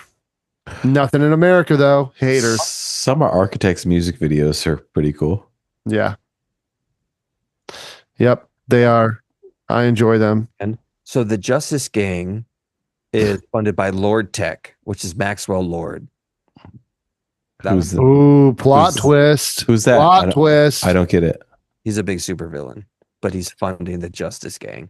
He's also the guy in the movie who said, left or right, we can all agree that Lex Luthor sucks. The talk show host? The news reporter like chased him to his car when he said that. Oh, I thought that was the talk show guy. No, I thought that was the gun guy. that was the gun guy. He was gun the one brother. interviewing like Peacemaker Keeper, whatever his name is, on a talk show, I thought. No. Who was the talk show? It was another clip, maybe on the talk show. Yeah, it was a clip on the talk show, but it was something else. What's that guy's name? What gun? Sean Gunn. But his name in the film was Maxwell Lord. Yeah.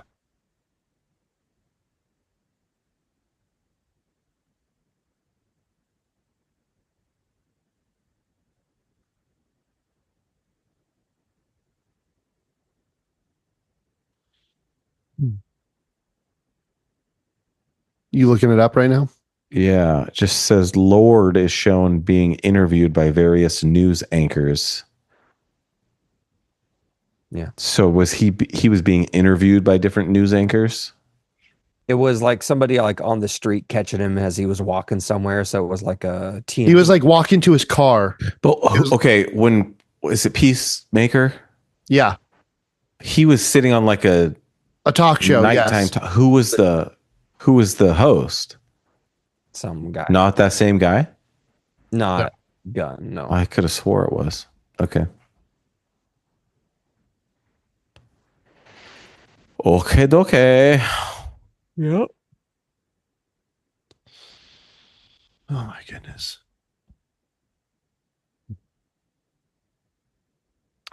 Okay. Is that it? That's it. I know I'm the only one that has to catch a train at 7 a.m. There's no trains here. You're right. It's an electric train. It's called light rail. Oh, you have to go in tomorrow? Yeah. Me too. Bummer. Yeah. Every day. All day, every day. Oh, apparently Will Reeve was one of the reporters on the scene who's Yeah, Christopher Reeve's son. Yeah. Oh, that is cool. Nice little Easter egg. Did Christopher Reeve get hurt during a Superman? No. I think it was an equestrian accident. Yeah, but not related to the show. Yeah. I thought he was riding horses and got bucked off the horse or something like that. Something like that. Gosh, dude, life can change. Blink of an eye. Or quicker. Yeah. Paralyzed in riding accident. Yep. All right. Are we done? I think so. That was 3 hours. Yeah. Oh my gosh. That was Nobody's going to listen to these. Yeah, they might. They might. We just got to be more focused. Real Rogan-esque situation. You know what? I feel like we were the most focused about talking about Superman. Like that was a lot of good quality stuff. And we could cut it too. Like we don't have to. Yeah. We could use the creative editing if we have individual, screens of whatever. Yeah. Yeah. Yep. When you record, is it recording the live speaker or all three? I have separate audio for each speaker. Okay. Man, What about video? Video, I don't know. I don't know how to set that. Mine's all three. Yeah. Is there a way to stack all three? I think you guys would have to record individually. Oh, mine's all three on one screen at once. So is mine. I'm not focused on attention. Speaker. Okay. I wonder if that would be better for a situation like this. Like two people do, or one person records attention, one person records all at once, and then we could cut. Did Greyson freeze? Greyson froze. Oh. Stupid. It's so dumb. I'm opening this. He's done that to you a few times now, and you fall for it every time. Oh. I did it once, right? No, I did that at work the other day. Never mind. Yeah. That's funny. So He's doing it again. It'd be super funny if Ember or Saber just ran in behind you while you were stuck like that. Oh, Blake's doing it now too. It looks pretty good. It does. Gosh, he's so retarded. Look at that dumb face. My eyes were starting to burn. I saw your mouth move when I said, look at that dumb face. Oh my gosh. Oh my gosh. Have more pores of expensive stuff that you guys can't have off screen. All right. Well, you go. Wait, what are you going to pour? I'm curious now. Tom is handy. Get out of here. No, you're not. It's delicious. Yeah, I bet you won't. Bet. Okay. At the movie the other night, I was saying goodbye to somebody, and he's like, bet. It's like, hey, see you later, man. He's like, bet. That's weird. Yeah. So stupid. I bet you won't. That's not how you're supposed to use that. No, dude. For the record.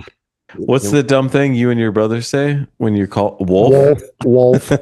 I almost called Wolf on him right there when he said Thomas Handy. I was like, now you have to, dude. Wolf, bruh. Bruv. Yeah, bruv. I like the European bruv.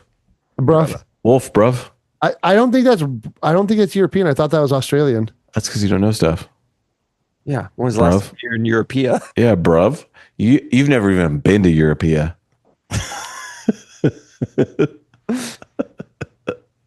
Wolf.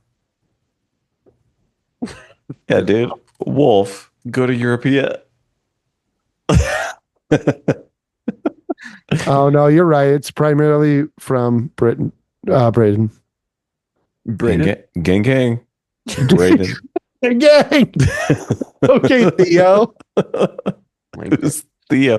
Theo Vaughn? Yeah, dude. Does he say that? Yeah. We should have him on the podcast.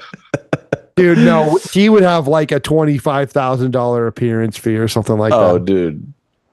No. Yeah. He's doing a bro solid. I know him. Yeah. You don't.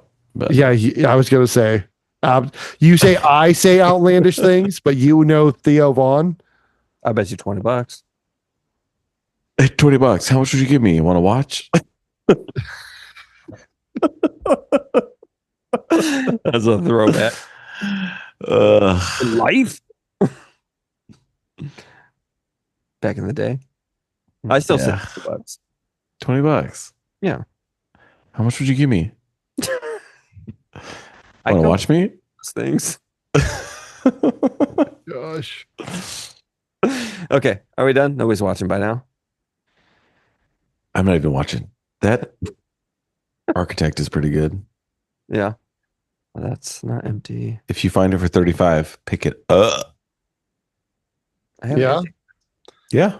You gotta save some of it, Gray.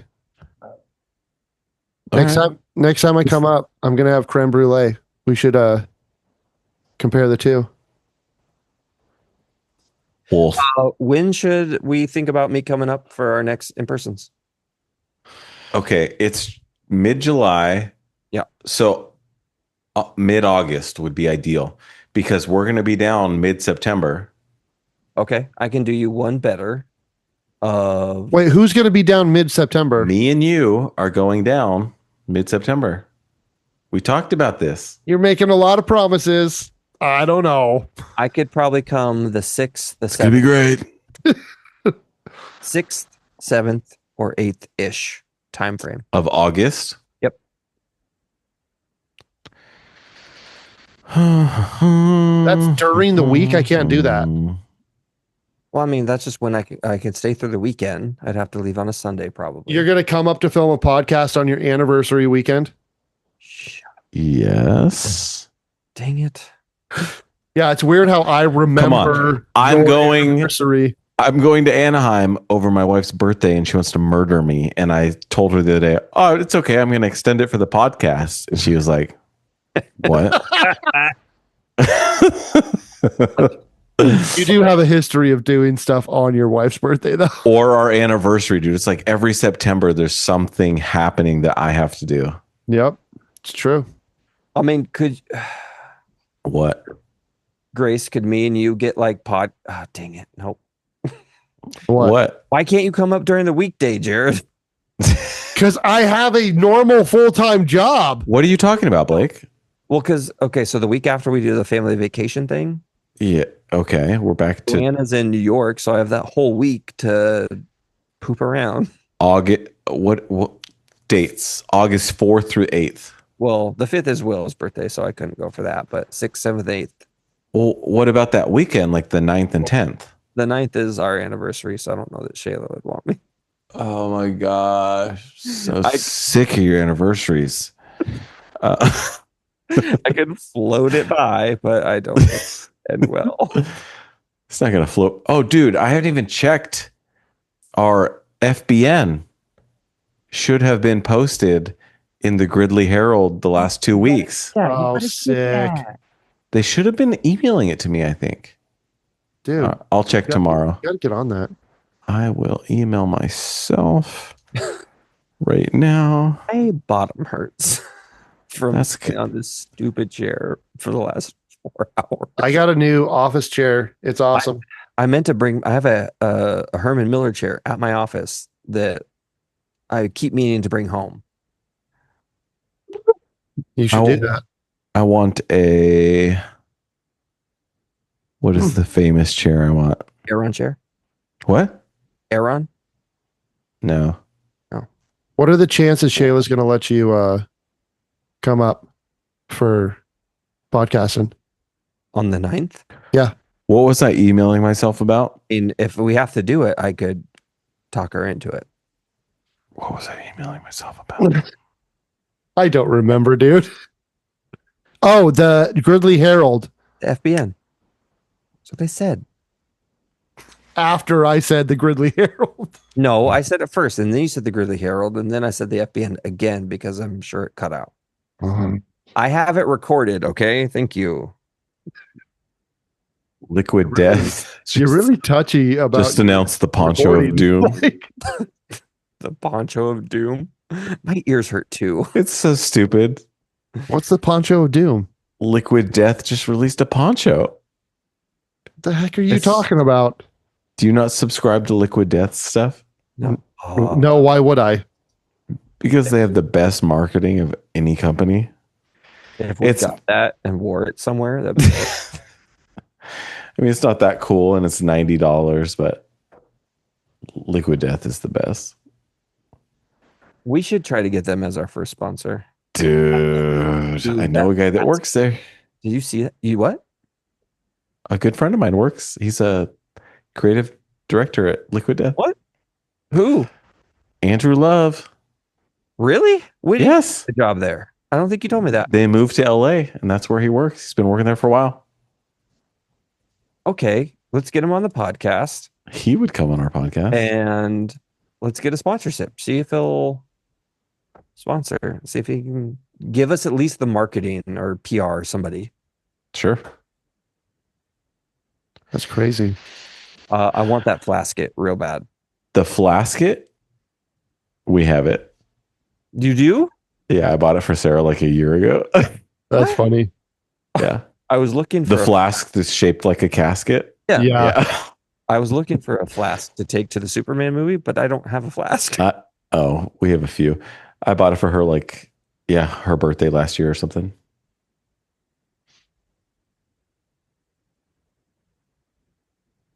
What do you hear? Intruders? Get your gun. Camp Pendleton's going like super crazy and it's shaking our house, or there's an earthquake, or there's thunder. What? Or a interdimensional portal? Pocket portal. That's what I meant to say. I don't know stuff. Nice. That's exciting. I'm excited for you. Okay. Jared's going to die. We should go. Okay. All right. This is Threshold. And